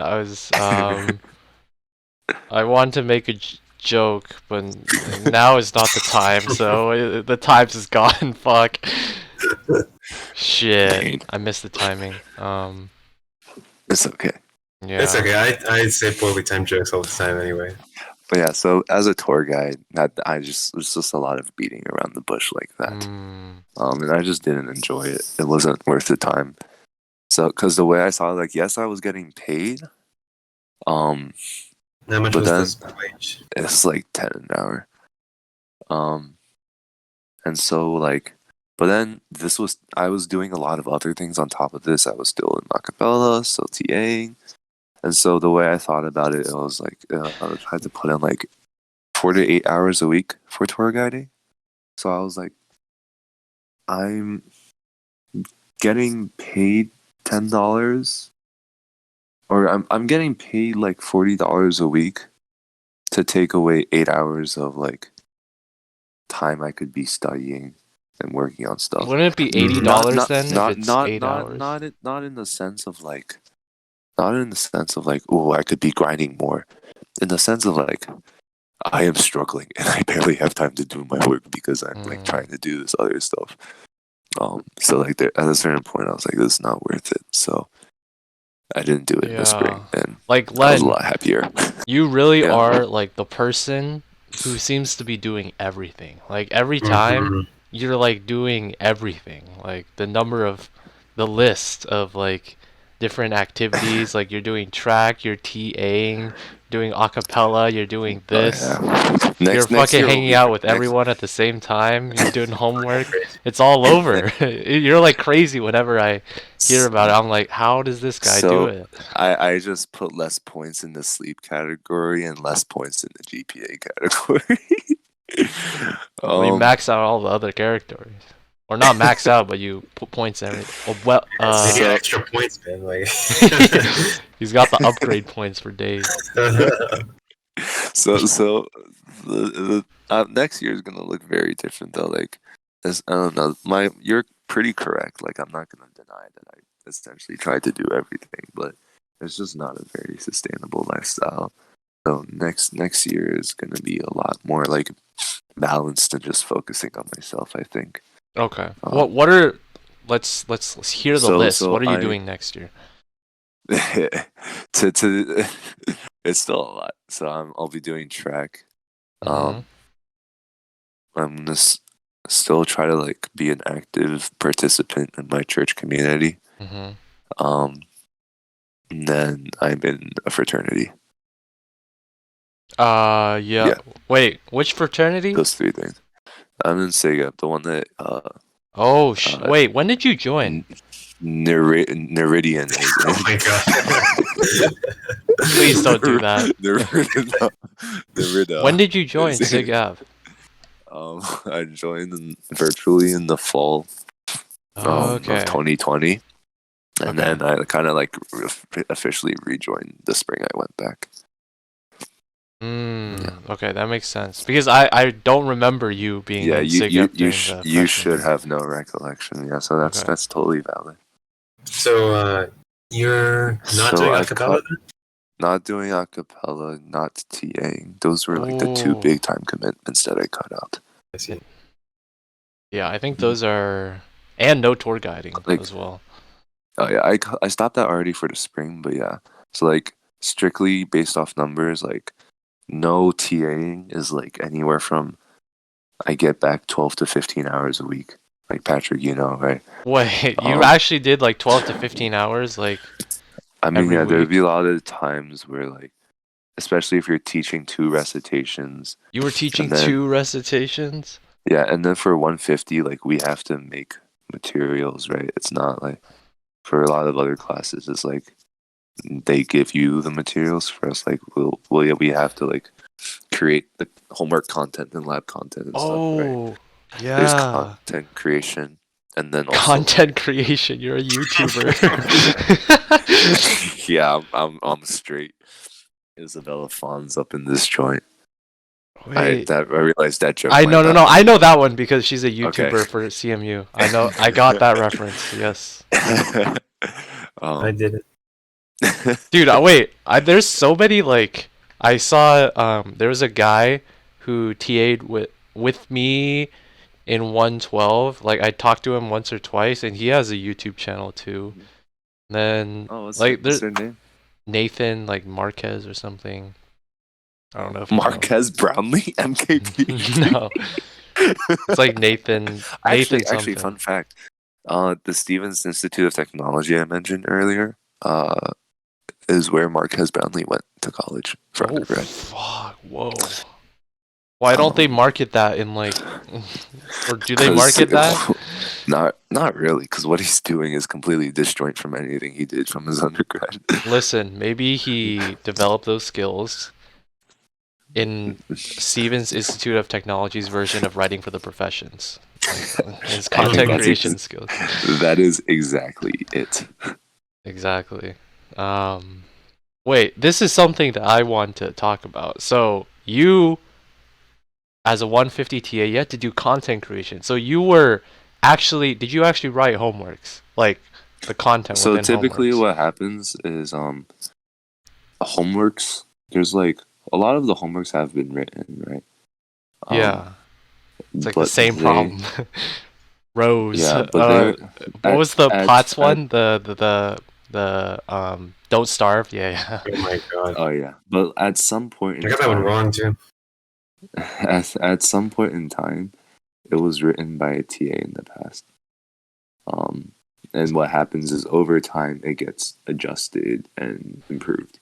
So a lot of my responsibilities, like let's say there's a problem you really disliked and you thought the phrasing was terrible. like Don't Starve. I would have thought of ways to maybe improve the phrasing or maybe make the problem easier. So, for example, I TA in the summer. One of the homework problems was this massive proof. It was, do you remember the fuse proof? Where you had to like case up Yes, I like remember. 5, 6, I remember 7 the different fusing. things. Yes, yeah. I remember that. That was adjusted. That was a terrible proof. I got like a 2 out of 15 on that of sympathy points, right?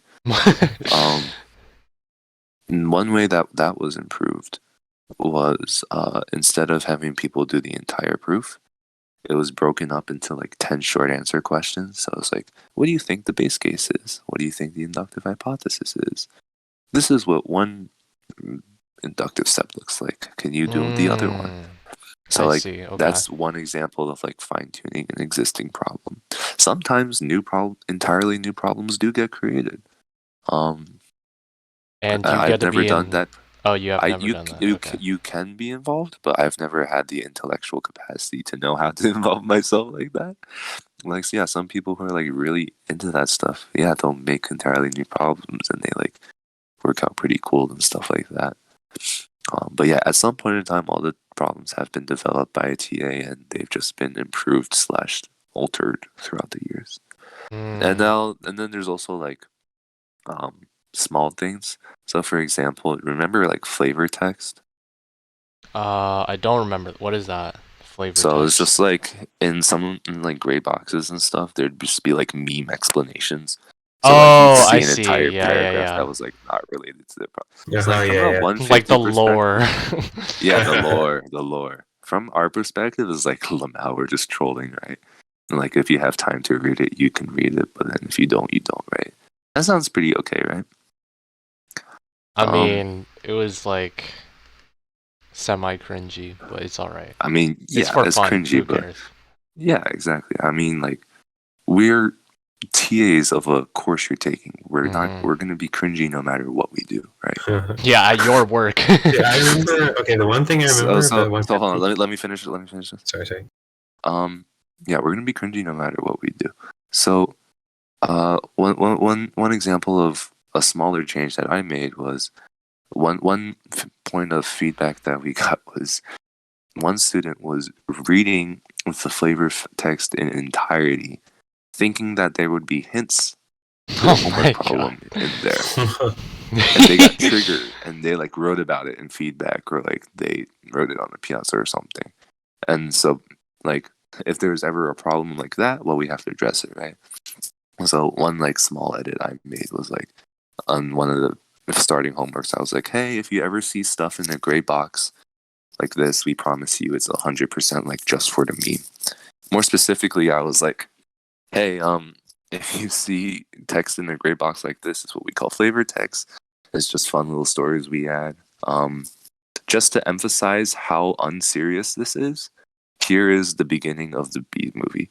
And I literally copy and pasted like a section of the B movie and put it on the 150 homework just to demonstrate how unserious it is. To hopefully avoid students like that. So now for future 150 students, they should see the B movie script on homework 1. Yeah, that's a little. You made your mark. So yeah, there you go. that I obviously that, and then also like helping out with other questions or like revamping solutions, stuff like that. That's the kind of content creation. Not always just like creating straight new problems, but that stuff still does exist. I think Elan was going to say something. No, I completely forgot, but yeah, that's good. Okay. Yeah. Like, what else took up all the time? Because you said you averaged 12 to 15 hours per week. I remember when I started out as a TA, more of like the in-person. I don't think I ever averaged that high. But it was like maybe like 10 to 12, and then So let me. it definitely fell off like later on when I just So got more lazy. let's say we had like a 1 hour, 1.5 hour staff meeting, right? Okay. Yeah. We had 3 hours of scheduled office hours a week. If I taught 2 recitations, that's also 3 hours. But wait, also, just as a bit of context, is this when you were doing it over the summer? Or I think This would have been fall and yeah, spring you did it semesters. fall as well. Okay. Summer is like its own thing. It's kind of Yeah. like weird. Yeah. So staff meeting, 2 recitations, office hours, and also like I would need to take time to like make the slides and stuff for lab. So that would take at least like an hour. Oh, right. What else was there? You made slides for all your Yeah. labs. And then like content creation could easily take like 2 hours a week or something, because you usually have meetings for those, and you actually have to do this stuff.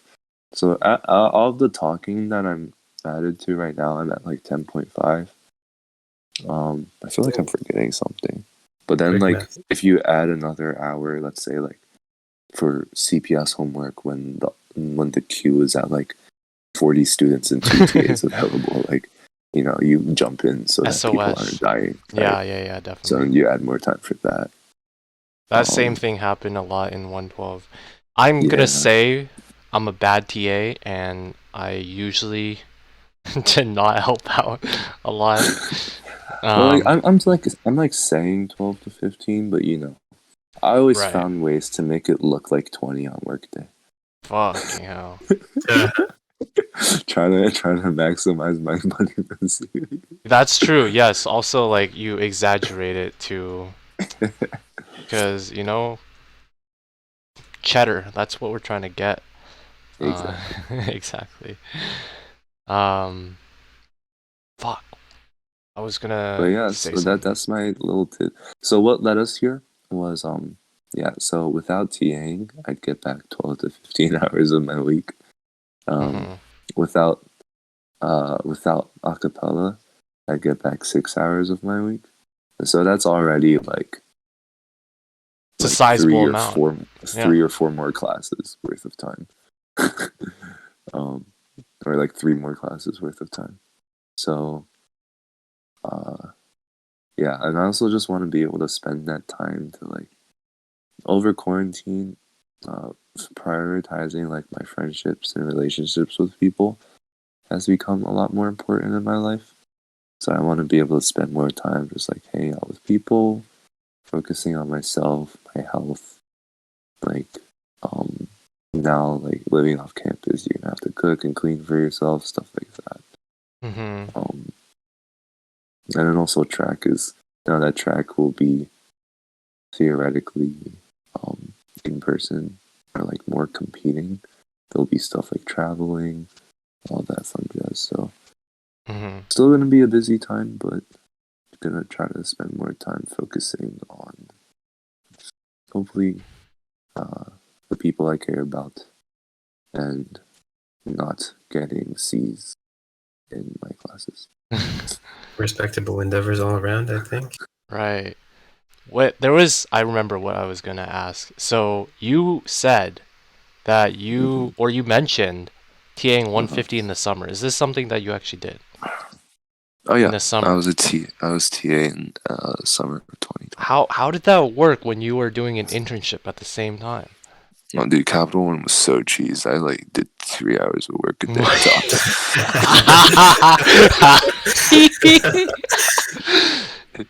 Okay, well, this is also like, so what the answer you're looking for is because of my internship during the day.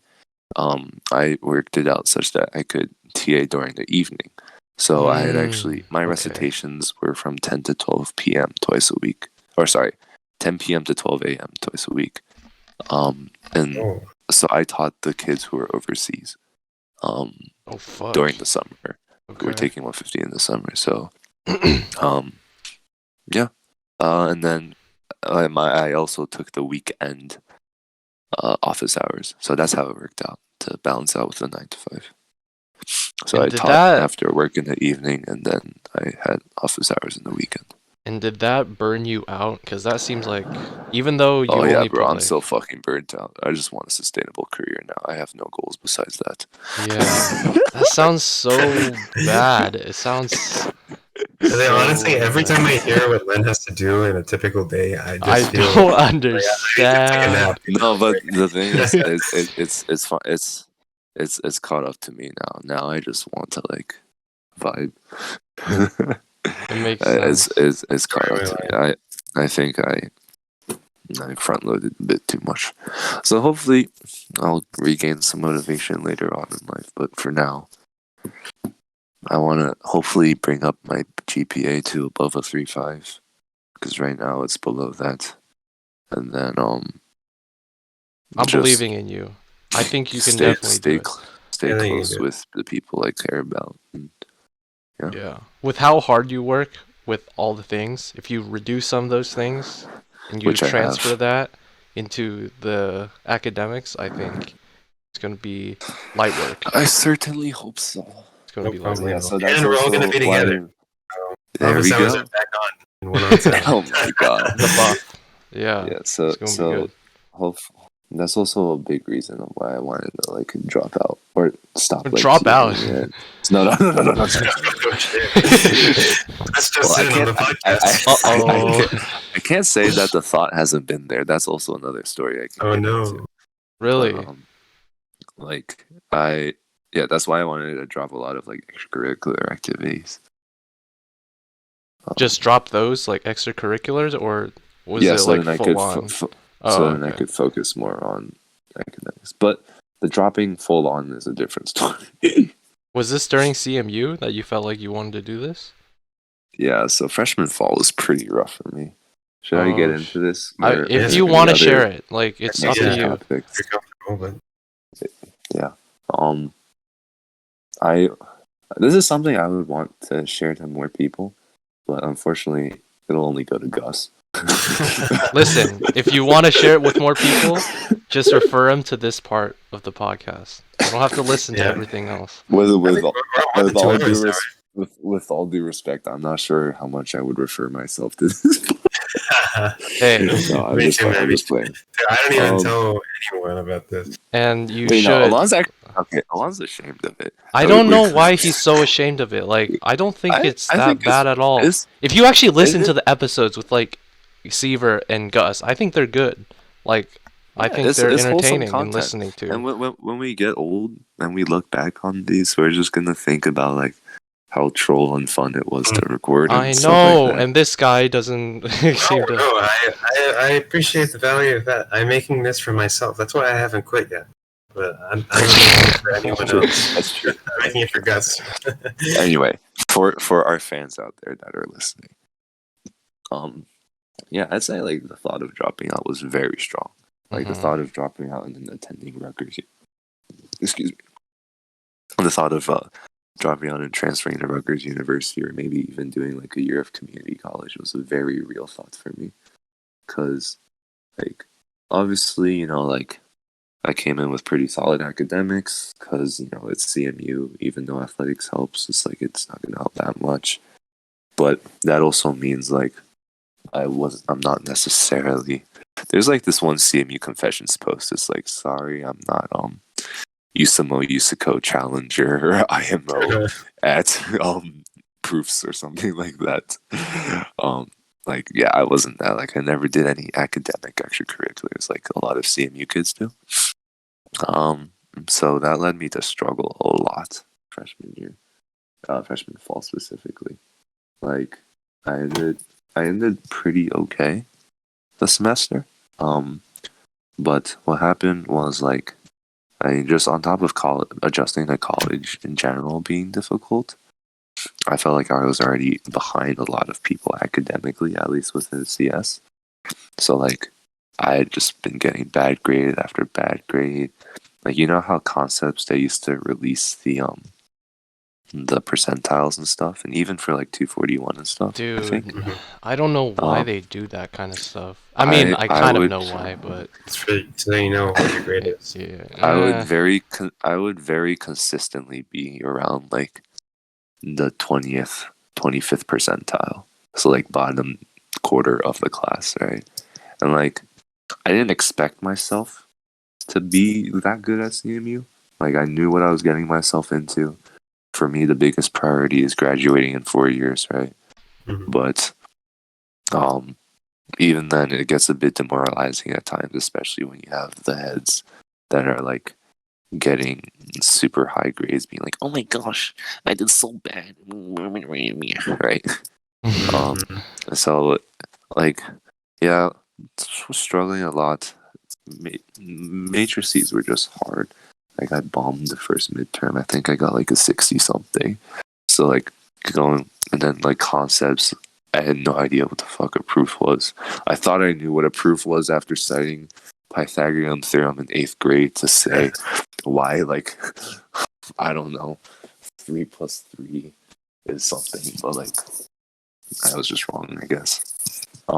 Proofs were hard, and then like okay, I had an A in interp, but that's just interp. And then what else? Oh yeah, 122 was also difficult because like I guess I didn't code that much in high school, like a lot of other people who may have done like USICO or something. But didn't Never, you do APCS? but I mean yeah, like 5 on APCS, but that also doesn't like say much, right? So 122 was pretty difficult for me. So like I think let me actually pull up my SIO right now. Oh man, we're No, checking no, grades I now. think But I don't know if that's necessary. I remembered. No, I want to say the exact number because it's pretty crucial to the story, in my opinion. Okay. But my yeah, just pretty bad all around. But like my mid-semester GPA for freshman fall was a 1.78.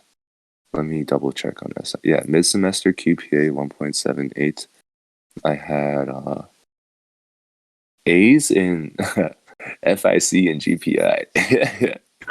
I had a C in 122 at that time, a C minus in concepts, and a D in 241. Right. So essentially, like C's and D's in all my actual classes, and then like A's in fucking English. So it was a pretty down bad time, right? Yeah. And so I think like 1.5 or a certain point, like academic probation was a very real thing for me, like dropping out and stuff like that, or like getting put onto whatever those consequences are was very real. And so I was like, I don't know how, but I need to get my stuff together. And it's very difficult, like trying, like I'm a pretty positive guy, right? Like a pretty happy-go-lucky person. But it's very difficult to maintain that, especially when you're being berated by these like Omega smart kids who are like, yeah, I got a A minus, I'm gonna cry or something like that, right? It's like it takes a beating on you. It's like I've like, had some yeah, it definitely is pretty tough grating, moments. and it feels like even I feel like I might have done this as well, where I'm not trying to be, I don't know, like a dick or anything, but you might like in conversation. Actually, I don't know if I actually did this, but people might in conversation be like, "Oh fuck, dude, I might get a B," saying something like that because your expectation of from Yeah. all your experience in high school is like A's, and it's like Yeah. now these people And like are like right, yeah, and then and that like could be like frustrating, right, or annoying. Exactly. Yeah, and so yeah, you put it spot on, Patrick. And it's also like there's nothing wrong with that, right? Like everyone has different expectations for themselves. And like if someone expects straight A's and they want it, that's like totally fine, right?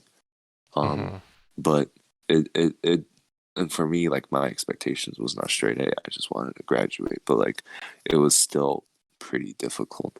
So I don't know how, but I managed to like kiss ass or like work hard or whatever combination of that and steroids I did. I Kiss hard. Work. managed to improve a lot.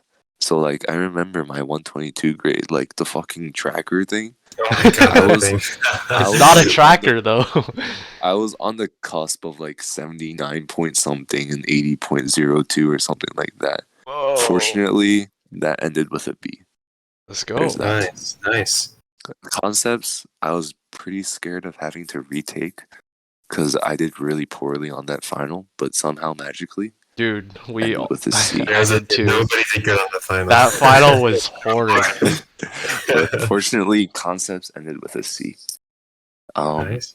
And then, so I mean, that's not a good grade, but I'm just glad I didn't have to retake it because then that would have like delayed the graduation process, and then that probably would have caused me to question if I should like transfer to Tepper or something. For sure.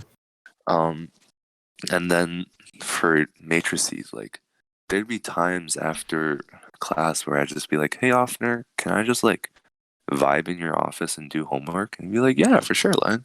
And he was very nice. He was very helpful. Like Dude, I'd be able to Offner. just go and do homework, and He like sounds tell like me like studying best person. strategies.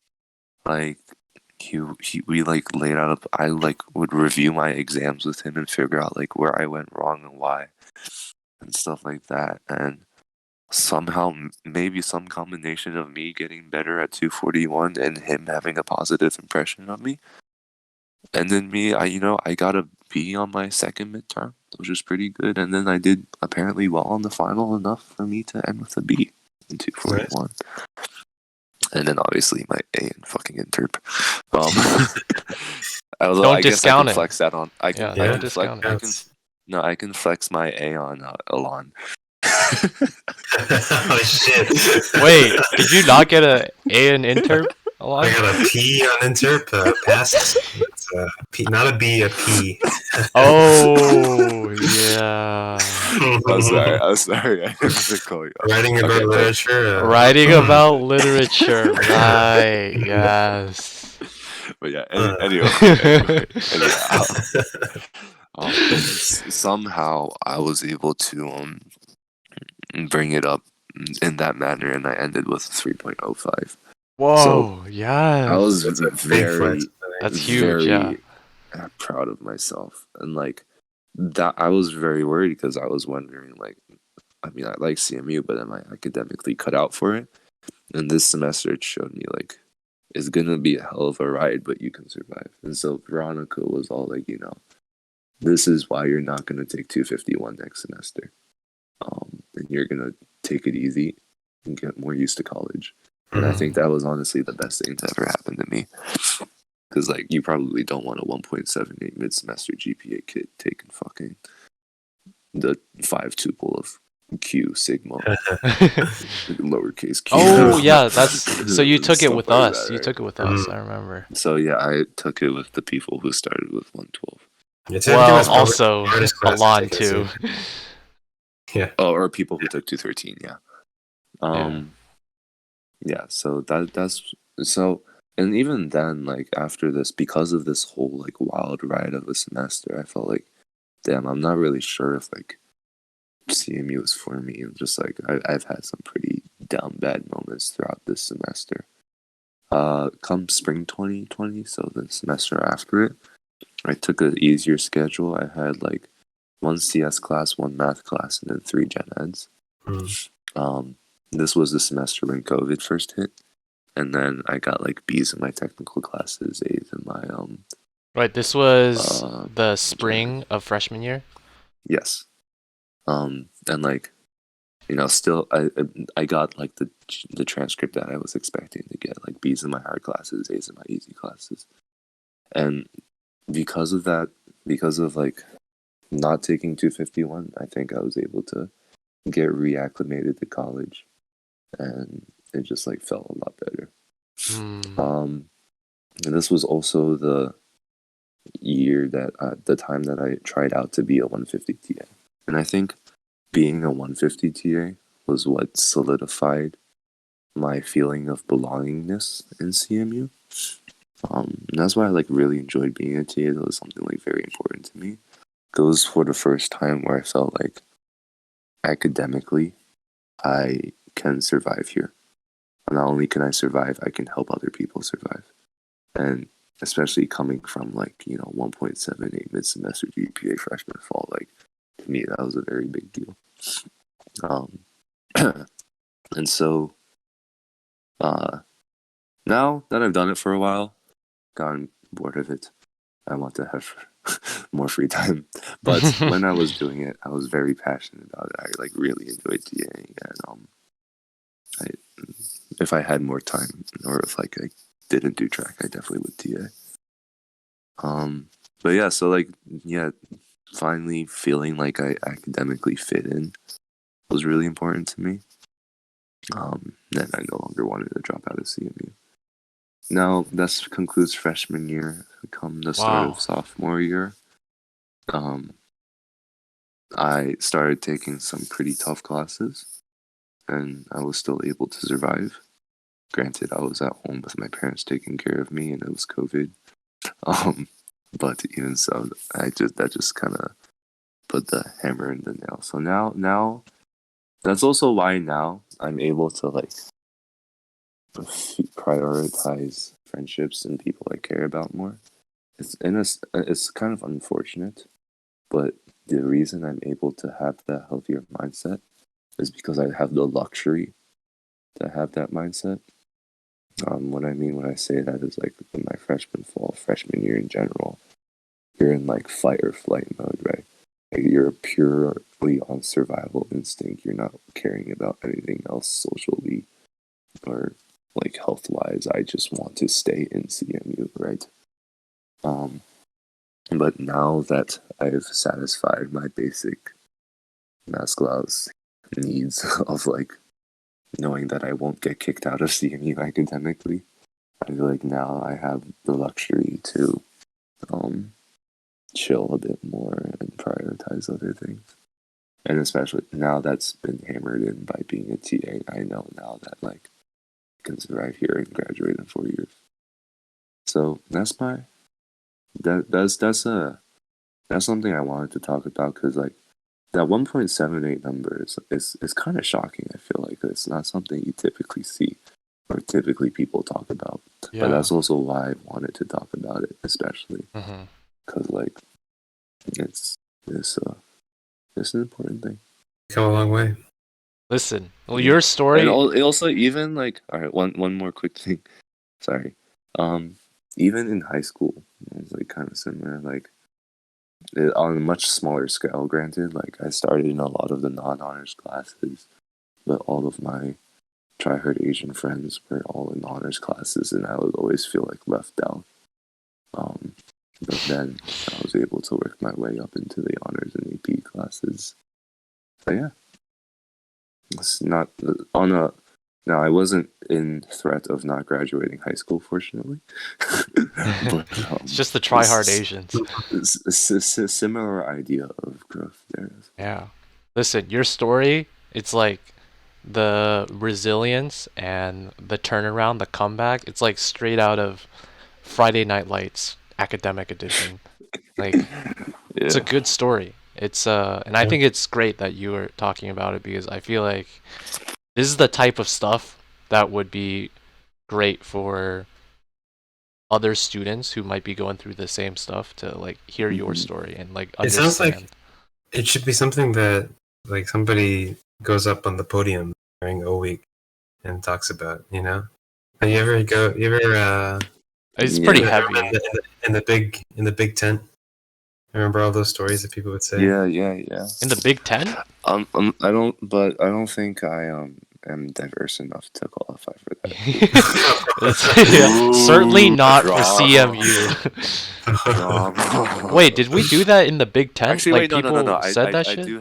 I think I have my diversity token is that I'm an athlete. Actually, I take that back. I think I could play that card. That's offset by the fact that you're from New Jersey. Literally the most cookie cutter CMU kid ever. It's New Jersey or San Francisco. That was in the tent. It was the community. Wait, I didn't remember that. I remember the tent only being the talent show, Remember that? Mhm. Brad. Oh, and Brad, yeah. The fucking whatever exhibit. Who is this JFK? Oh, Brad, I love you, man. Wait, yo, we need to get Brad on the show. and Dude, talk about- honestly, I haven't spoken to. I was in the same city as him for a whole 4 months last semester, and I never spoke to him once. I never saw him. Oh, I actually ran into Brad once on campus. I was like on a Zoom call for 150, and he was like rushing to get somewhere for 210. It's like an And I endangered was- species. And I was like, I was walking, and then I looked at him, and then I looked away, and I looked back. Then he also did the same thing to me. I was like, Brad? I was like, oh my gosh. Dude, And I think Bradley. I sent a quick selfie of us to the Discord a while ago. But yeah, it was a wholesome encounter. I remember that.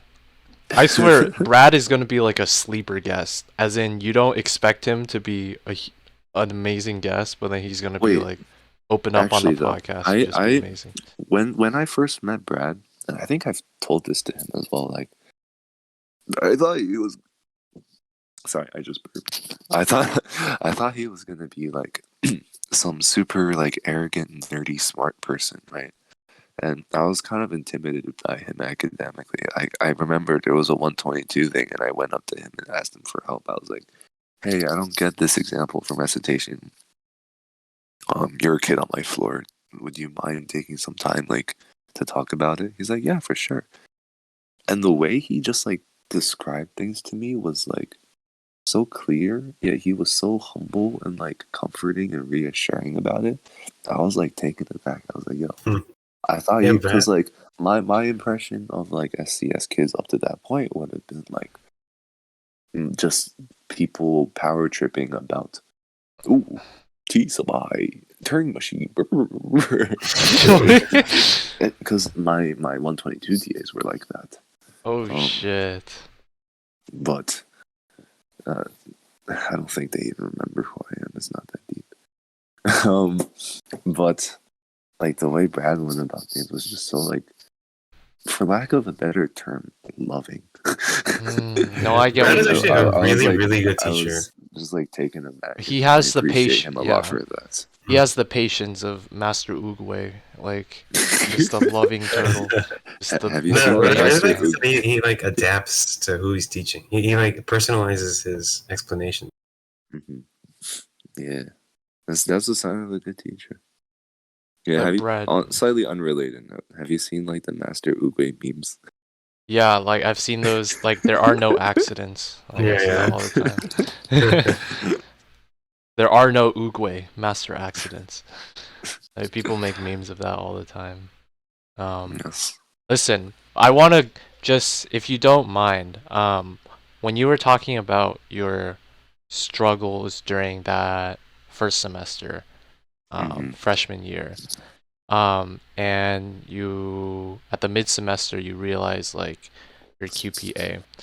Mhm. If you don't mind sharing, I'm curious, what were your parents' reaction as Asian parents? Like, how did they react yeah. to that? And So, yeah, that's a good question.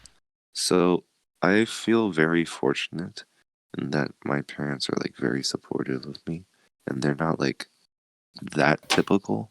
They're still like very typical. Like I did piano and art lessons and shit like that. But they don't have that same like level of academic strictness. Mhm. Not to discredit them, but it's also because like they weren't that academically strict themselves. Like comparing my parents academically, like they went to like a small place for grad school, but it's just like grad school in the sense of like you come from a foreign country and you need grad school to get like a student visa and green card or stuff like that, right? Whereas like a lot of these CMU parents are like fucking VPs at large companies and they're Yeah. like PhDs. Like, dude, Eric Chang's fucking dad. Like, Do I know Eric Chang? I don't know if I Erica know. Chang. Oh, Erica. I've Erica never Chang. like. Okay, yeah. Like It's a her name I've dad. heard. her dad is like some top doctor, like optometrist that's like working for the National Institute of Health. Like I in that sense academically, like since my parents were never like too much like that, it wasn't pushed on me that much. Now obviously, school is important. The SAT classes, Kumon, all those things. Kumon, yo. Compared to like a Oh lot my of God. other like strict Asian parents, it wasn't that bad. Mhm. And with that in mind, my parents didn't want me to go to CMU in general. Because they were worried about this exact scenario with the academics. They would rather have me, go to Rutgers and like not push myself too hard and like be more chill, than for me to like go crazy at CMU or something academically or like in workload. And like in the moment, I was like, "You don't believe in me? I can work hard." Blah blah blah. But in hindsight, like, yeah, they have a good point. Yeah. I am tired. But you pulled through. You made it. But yeah, so to Congrats. answer the question of how my parents reacted, is like, I think I don't remember anything in particular, but like I don't know if I even told them specifically about like 1.78, but like just in general, fortunate enough to be like just make sure you're taking care of yourself. As in fact, my parents also are not very supportive of me doing track, because they don't see it as a direct contributor to my career growth, Mhm. and it's also a massive time commitment that takes away from school itself, which are both very valid reasons.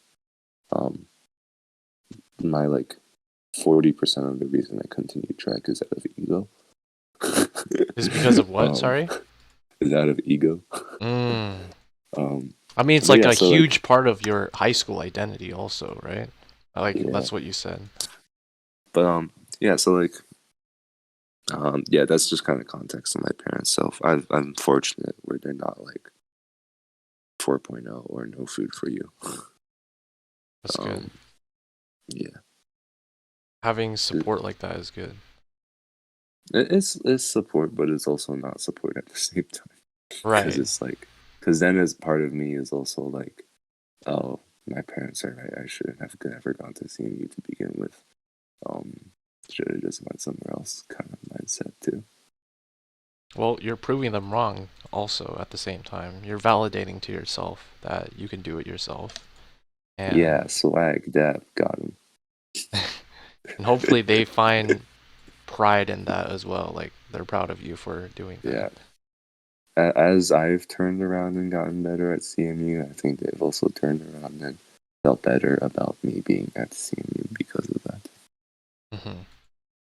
Certainly. Okay. Yeah. So, listen. It's Listen. been pretty long, so I'm gonna try and like start wrapping it up. But there's I two really things. have to pee. I really. Okay. Dude, same. Patrick, can this be like its own separate like timestamp? Like, Yeah. I have to pee.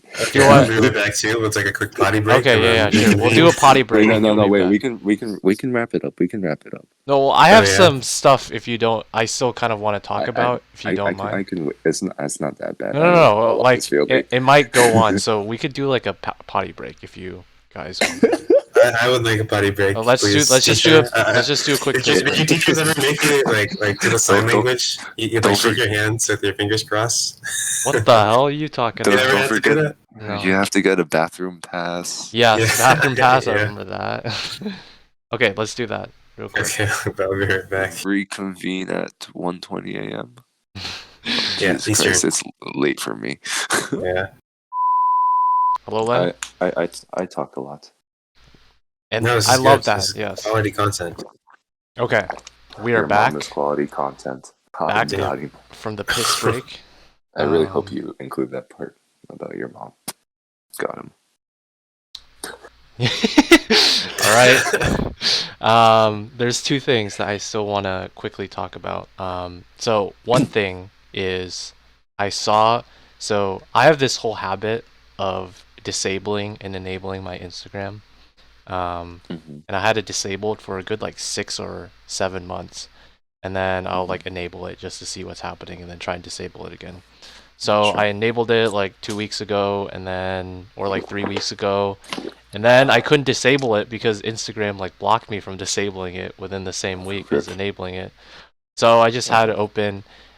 This is all just context to say that I saw a post or multiple posts Mm-hmm. from. I saw that you went to Florida, right? Ah, Um, yes. around like I don't know how many weeks ago, and a couple of our other friends were there as well. Ayub, Oh Adrian, yeah. Oh Julian. yeah. Oh yeah. So what happened on this Florida trip? It was for a music festival, I know.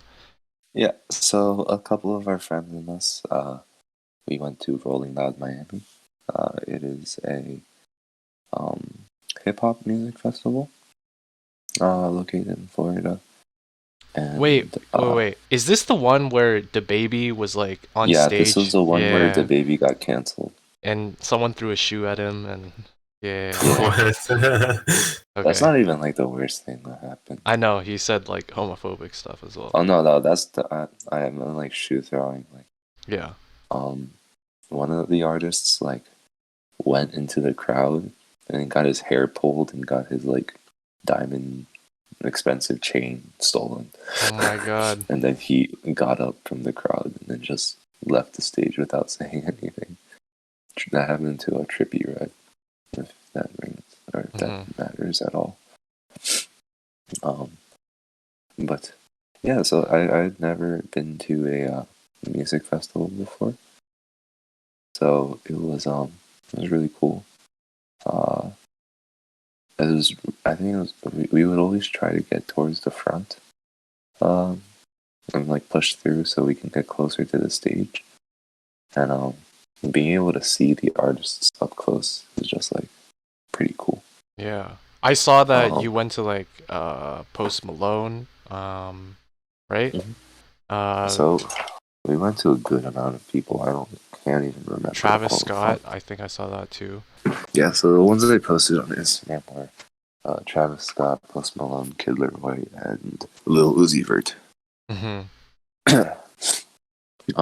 But yeah, it was pretty cool. How did this Um, trip come to be? Like, did you guys just discuss, or how did it come to fruition? yeah, so Nadrina, one of our friends, Okay, Oh my please don't. is please. is is pretty into like buying and reselling tickets. So he had like these tickets for this festival. And he also wanted to go himself because it's just like a pretty lit festival. But as he was like trying to find people to go with, and he brought the idea up to me, and I was like, "Yo, I'm so down. That just sounds like really cool." Mhm. So that was that, and then we like increasingly tried to find more people. He excuse me, he wanted to find. He had a few friends from home who wanted to go. And then we were gonna go with some other SIGAP guys as well, but then they ended up not being able to come. So then we had already like we were trying to find like an Airbnb, and so we wanted more people to be able to come. And so we started asking around. Ayub was interested, so then that was really cool. And then just kind of last minute, Julian was also interested, so that was really cool. But yeah, so it started as like Adrian had these tickets to begin with, and then I was really down, and then Adrian handled a lot of the logistics. I tried to help out where I can, but we were able to plan this trip, and yeah, How long did you stay down there? nothing too fancy. Was this also We- during just like a weekend of the internship? yeah, so I took some PTO for this. Mm, I took like a Friday off and then a Monday off. nice. To travel. So we left Thursday night. Got there Thursday night.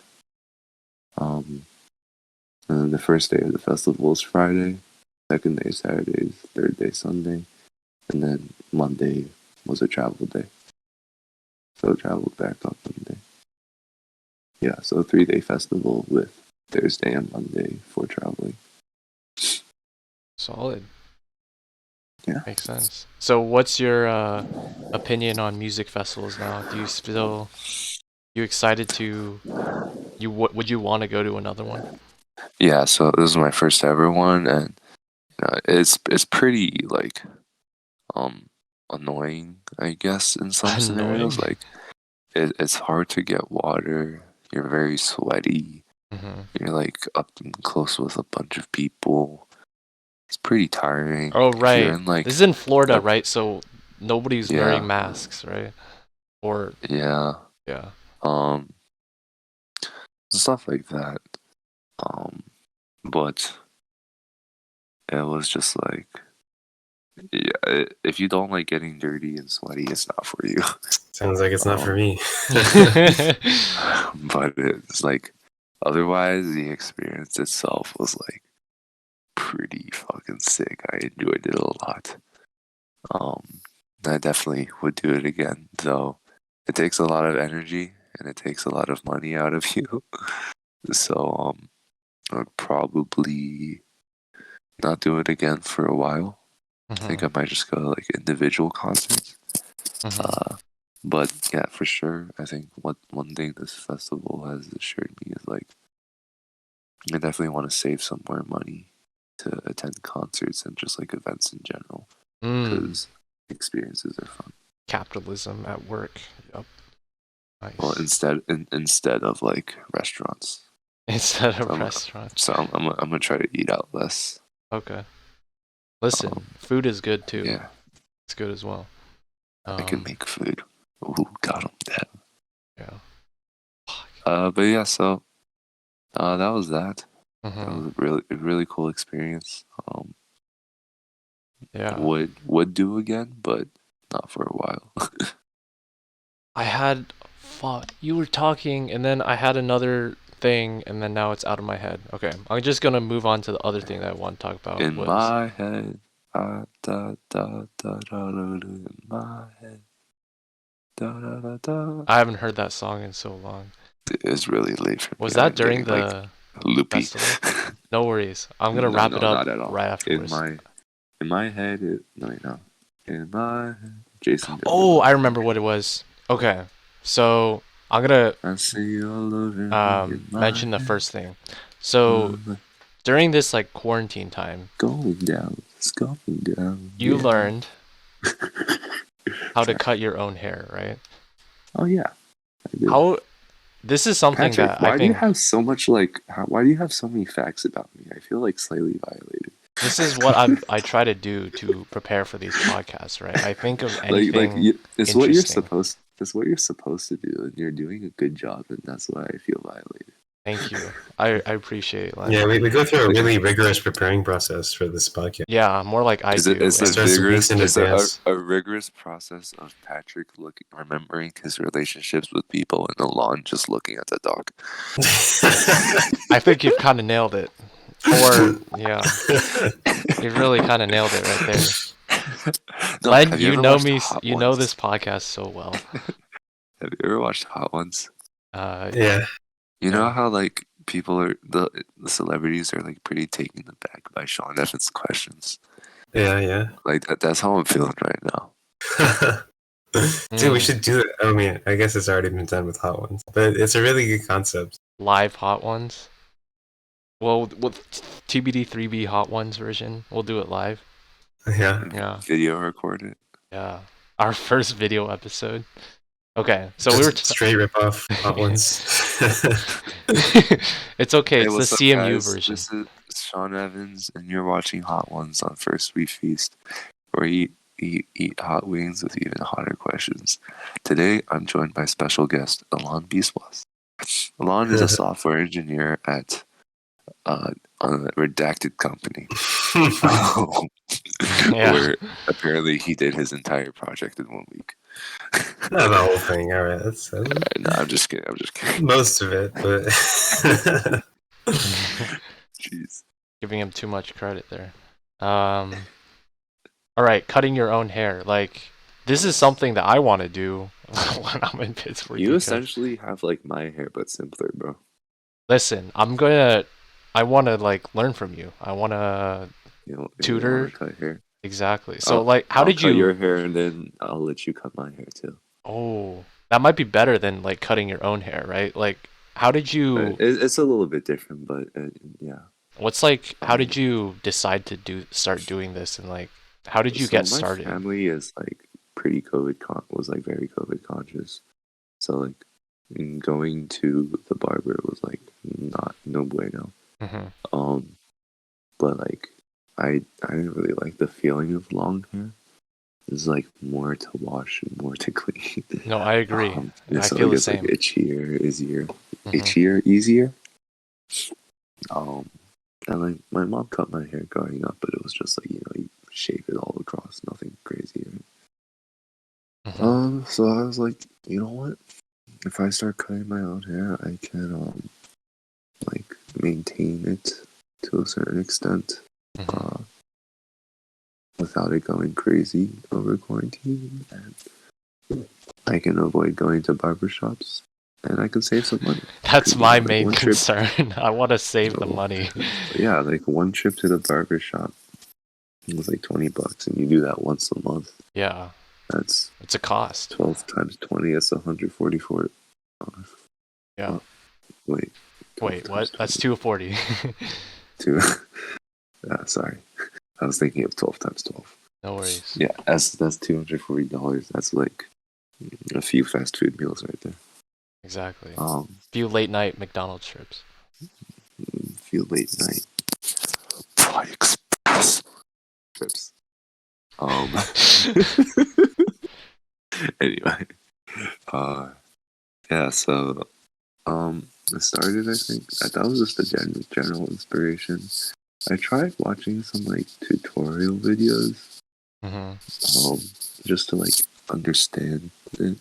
Now, I had communicated with my barber like not during COVID, but like just when I was pre-COVID.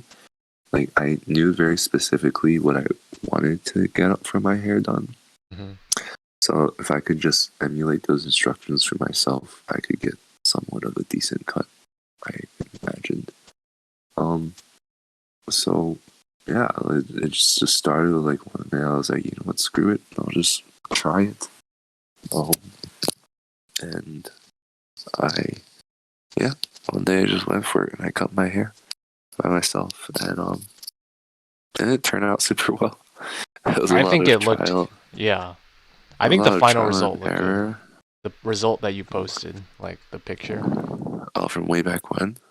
whatever it was. I don't know if that was like Uh-huh.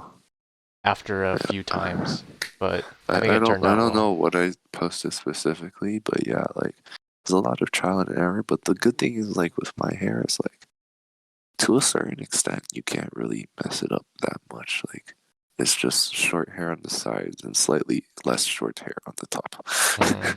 Like for example, compared to like black people hair or like curly hair, like Asian Yeah, hair is a lot easier to cut. It's just like I agree. straight spiky, just bzz, bzz, bzz, go bye bye. Like black hair requires a lot more knowledge about like I don't know the shapes and stuff, what kind of products to use. Curly hair is just like I don't know, it's the whole thing. More of a hassle. And like female hair too is different. Like you want to cut it at like different levels. That's the whole Yeah, other I just universe. yeah I just kind of got into like hair cutting. I guess watch some videos here and there, but I just wanted something that was enough to sustain myself. I'm not like I wouldn't trust myself to cut other people's hair that isn't like basic Asian boy hair. Mhm. But yeah, I just took a point where, and then it started. That's how it started. But then it quickly became like a very relaxing and soothing process.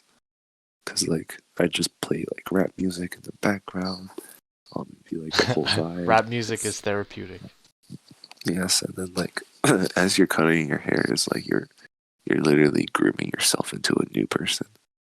And fuck. there's just something about that that's just like really enjoyable. Like there'd be times during the semester in Pittsburgh where like after a long week I just feel super dead, super tired, working on 213, right?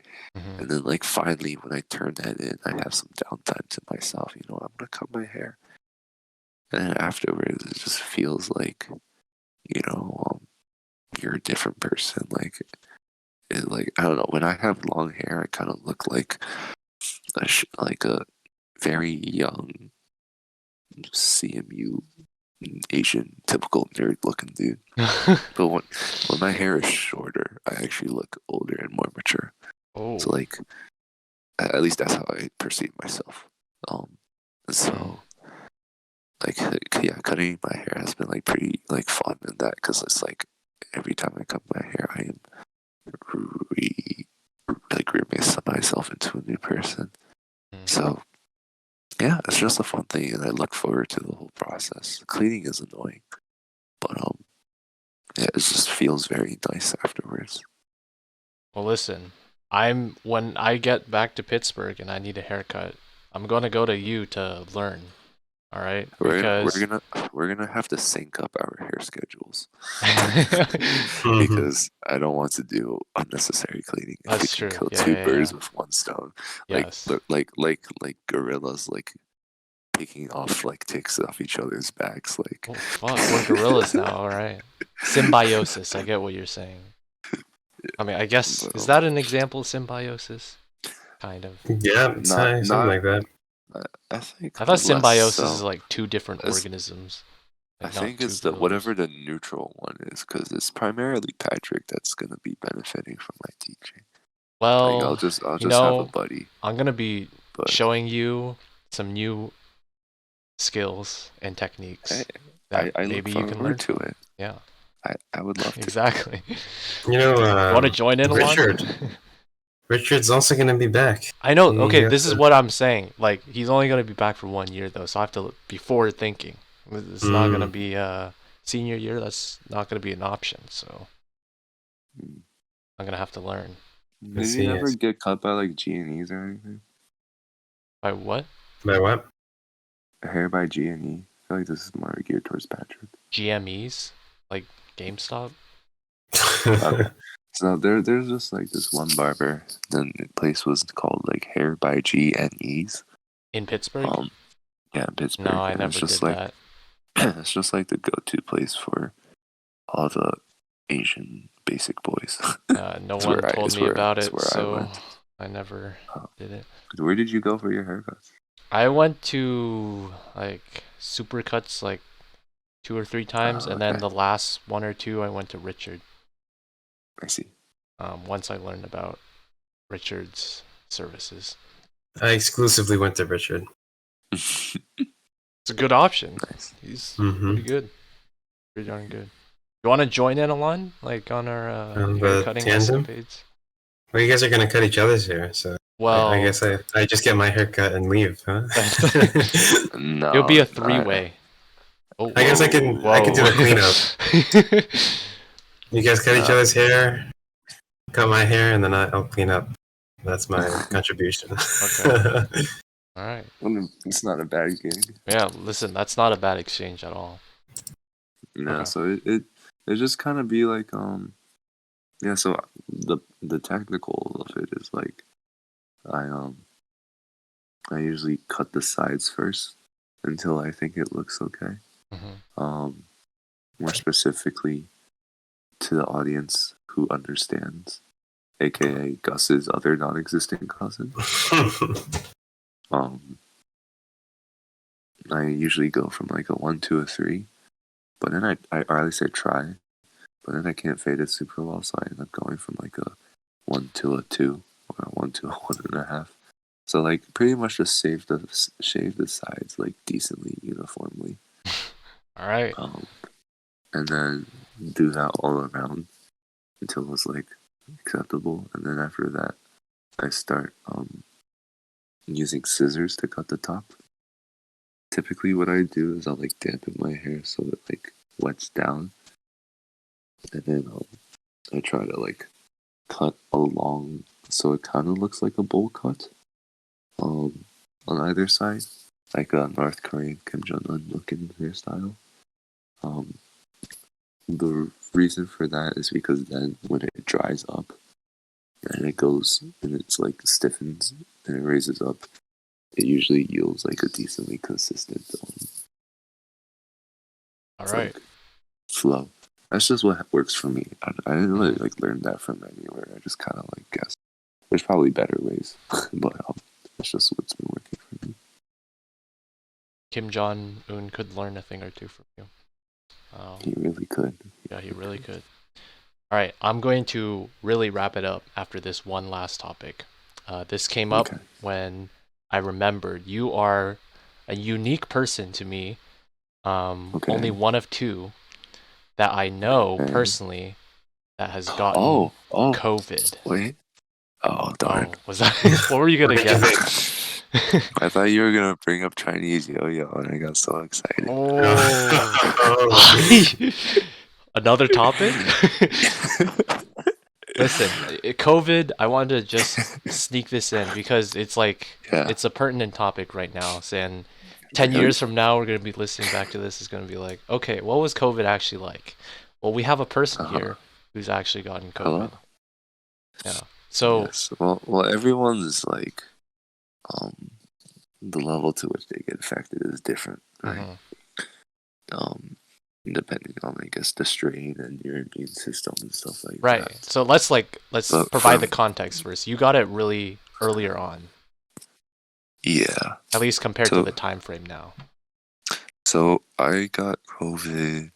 Well, rather, one of my housemates had been in contact or extended contact with a potential positive case. February 28th. He tested positive. This is February 28th of 2021.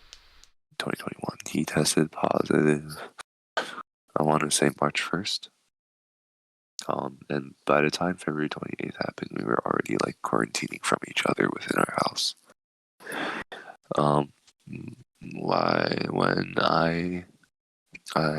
He formally tested positive March 1st, I think. And I formally tested positive March 5th. I got out of quarantine March 15th. And my symptoms were mild for the first few days, then a pretty bad fever for 2 or 3 days. With like a bad fever, and then just some pretty tough cold symptoms. Fortunately for me, it was like nothing that wasn't curable with some like Advil and Dayquil, but it did interfere with my like academic experience. Like I'd just be sick and my head would hurt looking at a computer screen, and because I was sniffing my nose a lot, there was a lot of congestion, and then that led to headaches too. It was also bad because this was when the first 10-3-15 midterm was. And I did pretty poorly on one of those, I think. Not to say that I would have done any better had I not had COVID, but you probably could have. Yeah. I bet you could have. Yeah. I think. But hey, we finished that class. That's in the past. Yeah. Yeah. So, I mean, fortunately for me, yeah, it wasn't anything too crazy beyond just like typical sickness. Like no need for the hospital or anything like that. That's good. Very thankful that you. Oh yeah, and also when I got it, this was sort of like when I feel like vaccines weren't too prevalent. Like this is probably like phase March. 1A kind of time frame. I don't think we started mass vaccination yet. Yeah. Around that time. So it was unfortunate. Or we had, but it was like for old people. Or like it was at the for beginning. Old people only. Yeah. Yeah, I remember it was the first week of April that they started opening up. Or second week of April. Right. So did you get vaccinated afterwards, even though you already got COVID? Yeah. So I got So because I got COVID, I wasn't really in any particular rush to get vaccinated. Because getting COVID and surviving is essentially a vaccination, right? Like my mom asked me, it was like, well, what happens if you like get COVID, but like you're not good afterwards? I was like, you die. Bye bye. Like literally, like it's quite the binary decision. It's like you either survive or you don't, right? And if you survive, well, that means your body has adapted and you are now pretty much immune. So yeah. So yeah, fortunately I am alive, I think. Yay! So I wasn't in any particular rush to get the vaccine. So I felt grateful because like a lot of people who were in Pittsburgh at the time, they found like many like loop arounds. So for example, or workarounds or loopholes. Whatever they said Loop around. around. So for example, like maybe Ohio entered phase 1B earlier, or you qualify, or like being a university worker qualified as 1A in Ohio, Or being a 1B in DoorDash driver. Pennsylvania, Oh yeah. DoorDash driver, stuff like that. Like many people find lots of workarounds. They had to travel really far to get some vaccines. Like I know some people who went really far, but for me, since I wasn't in any rush, I was like, I'll just wait till the end of the semester to do it. But then as vaccines became more popular, there happened to be a like pop-up clinic that was run by the like a very notable Pittsburgh health agency, Allegheny Health Network. It was being run just like a 5-10 minute walk from where I was living. Mm-hmm. So I was like, damn, that's convenient, might as well. So I got vaccinated. April 15th. Nice. I think that's like, is that sooner than me? I don't think so. I think my first dose It was a little bit ago. pretty early on, I Yeah. feel like. And then I think it's 2 days before me. April because 17th. my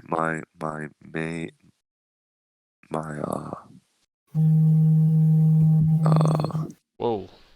oh yeah, my second dose was after the 213 final, which was probably then roughly May 13th, which sounds right. That Nice. sounds like it. Yeah. So.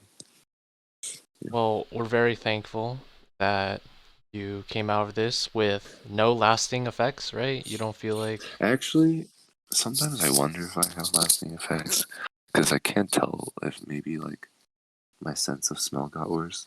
Because there's lots of times where like if I'm with people will be like, "Dude, that smells nasty," or "Oh, that smells really good."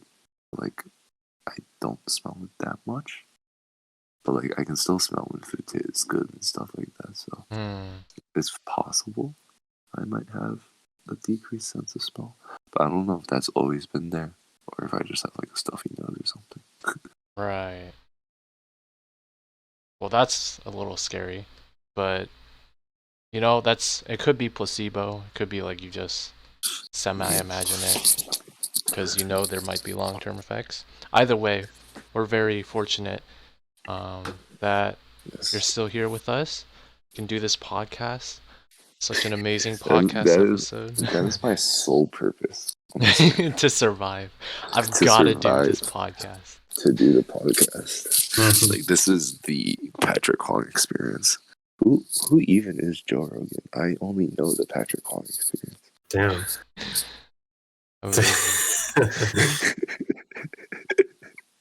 All right. Well, you should have a jingle. A jingle? Yeah. Like there should be some intro and outro music. Well, you know what? I can give that homework to Elan, and then it'll never get done. So